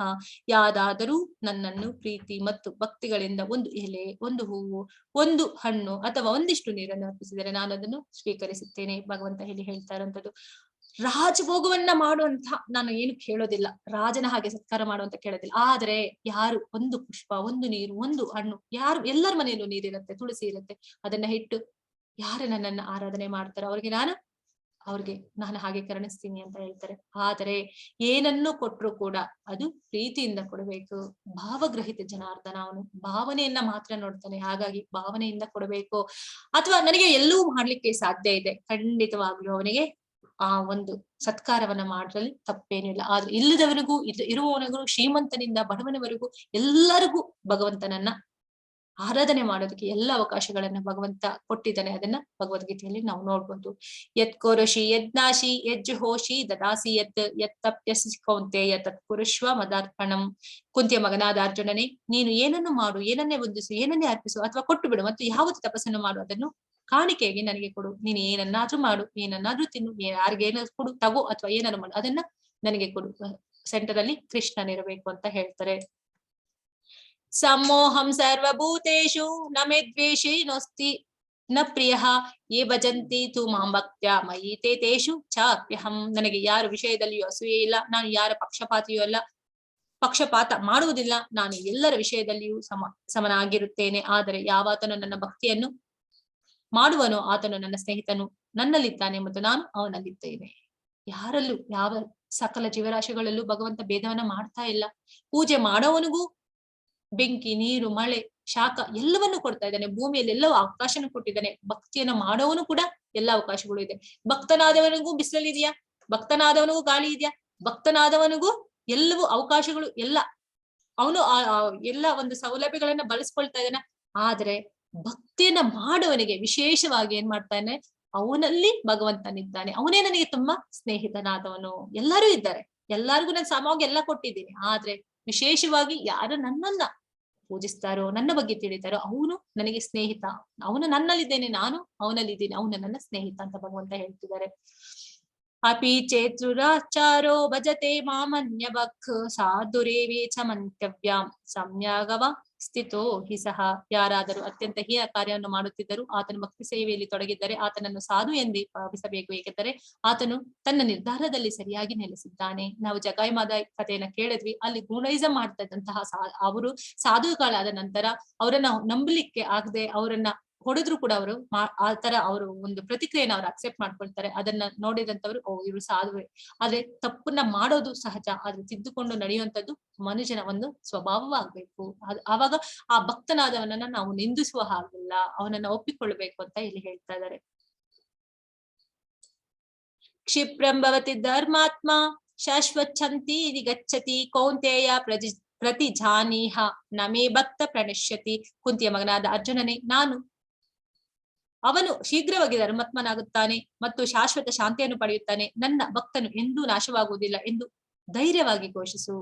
ಇಲ್ಲಿ ಭಗವಂತ ಹೇಳುವಂತದ್ದು, ಯಾರು ಭಗವಂತನನ್ನ ಪೂಜಿಸ್ತಾರೋ, ಭಗವಂತನನ್ನ ನಂಬುತ್ತಾರೋ, ಅವನು ಧರ್ಮಾತ್ಮನಾಗುತ್ತಾನೆ, ಶಾಶ್ವತ ಶಾಂತಿಯನ್ನ ಪಡೆಯುತ್ತಾನೆ. ಅವನು ನನ್ನ ಭಕ್ತನು ಅಂತ ಧೈರ್ಯವಾಗಿ ಹೇಳಿ. ಭಕ್ತ ಪ್ರಹ್ಲಾದ ಮಹಾರಾಜ್ ಪ್ರತಿ ಕ್ಷಣವೂ ಭಗವಂತನನ್ನ ನೆನೆಸ್ತಾ ಇದೆ. ಹಿರಣ್ಯಕಶಿಪು ತಂದೆ ಎಷ್ಟು ತೊಂದರೆಗಳನ್ನ ಕೊಟ್ರು ಕೂಡ ಅವನೇನ್ ಮಾಡ್ತಾ ಇದ್ದ, ಸಹಿಸ್ಕೊಳ್ತಿದ್ದ, ಭಗವಂತನಿಗೆ ಮಾಡ್ತಿದ್ದ. ಹಾಗೆ ಅವನ ಧರ್ಮಾತ್ಮನಾದ ಭಗವಂತನೇ ಅವನಿಗೆ ರಾಜ್ಯವನ್ನ ಕೊಟ್ಟು, ನಿನ್ನ 21 ಜನರೇಷನ್ ಏನಿದೆ ಹಿಂದೆ ಮುಂದೆ ಇರುವಂತವ್ರು ಎಲ್ಲರಿಗೂ ನಿನಗೆ ಒಂದು ಮುಕ್ತಿಯನ್ನ ಅನುಗ್ರಹವನ್ನ ಮಾಡ್ತಾ ಇದ್ದೀನಿ ಅಂತ ಹೇಳಿ ಎಲ್ಲರಿಗೂ ಅದು ಅವಕಾಶವಾಯಿತು. ಹಾಗೆ ಯಾರು ಭಗವಂತನನ್ನ ನೆನೆದಾರೋ, ಭಗವಂತನಲ್ಲಿ ಸದಾಕಾಲ ಅವನ ಜೀವನವನ್ನ ಭಗವಂತನಿಗೆ ಅಂತ ಹೇಳಿ ಅವನ ದಾಸನಾಗಿ ನಾವ್ ಯಾವಾಗ ಅವನಿಗೆ ಶರಣಾಗ್ತೀವೋ, ಖಂಡಿತವಾಗ್ಲು ನಮ್ಮ ಒಂದು ಕುಟುಂಬದಲ್ಲಿ ನಾವೊಬ್ರೆ ಅಲ್ಲ, ನಮ್ಮ ಹಿಂದಿನ 21 ಜನರೇಷನ್, ಮುಂದೆ ಬರುವಂತ 21 ಒಂದು ತಲಾಂತರ ಅಂತ ಏನ್ ಹೇಳ್ತಾರೆ, ಅವ್ರಿಗೂ ಕೂಡ ಆ ಒಂದು ಪುಣ್ಯದ ಫಲ ಅವ್ರಿಗೂ ಕೂಡ ಸಿಗತ್ತೆ.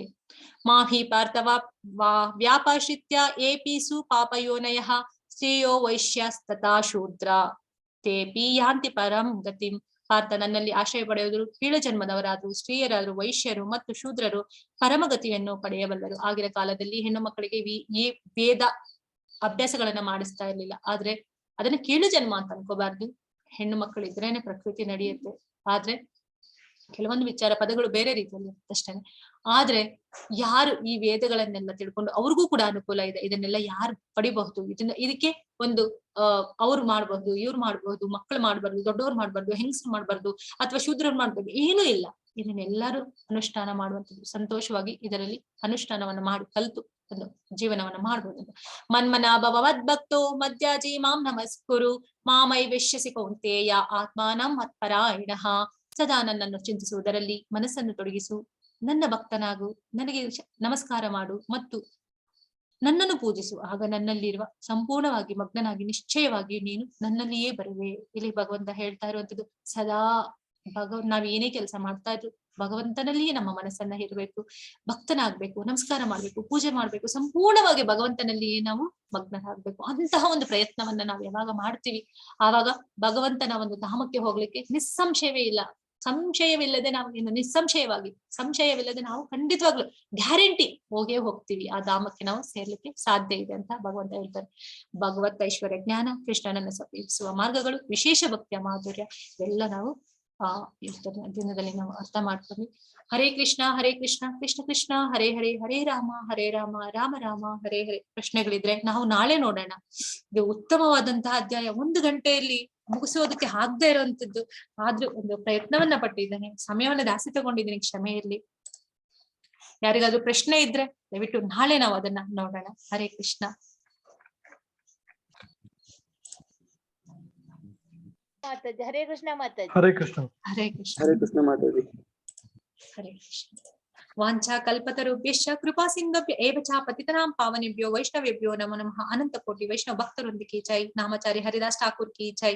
ಇಲ್ಲಿ ನೆರೆದಿರುವಂತಹ ಎಲ್ಲ ಭಕ್ತರಿಗೂ ಜೈ. ಶ್ರೀಲ ಪ್ರಭುಪಾದ್ ಕಿ ಜೈ. ಹರೇ ಕೃಷ್ಣ ಎಲ್ಲರಿಗೂ. ನಾಳೆ ಭೇಟಿ. ಹರೇ ಕೃಷ್ಣ. ಹರೇ ಕೃಷ್ಣ.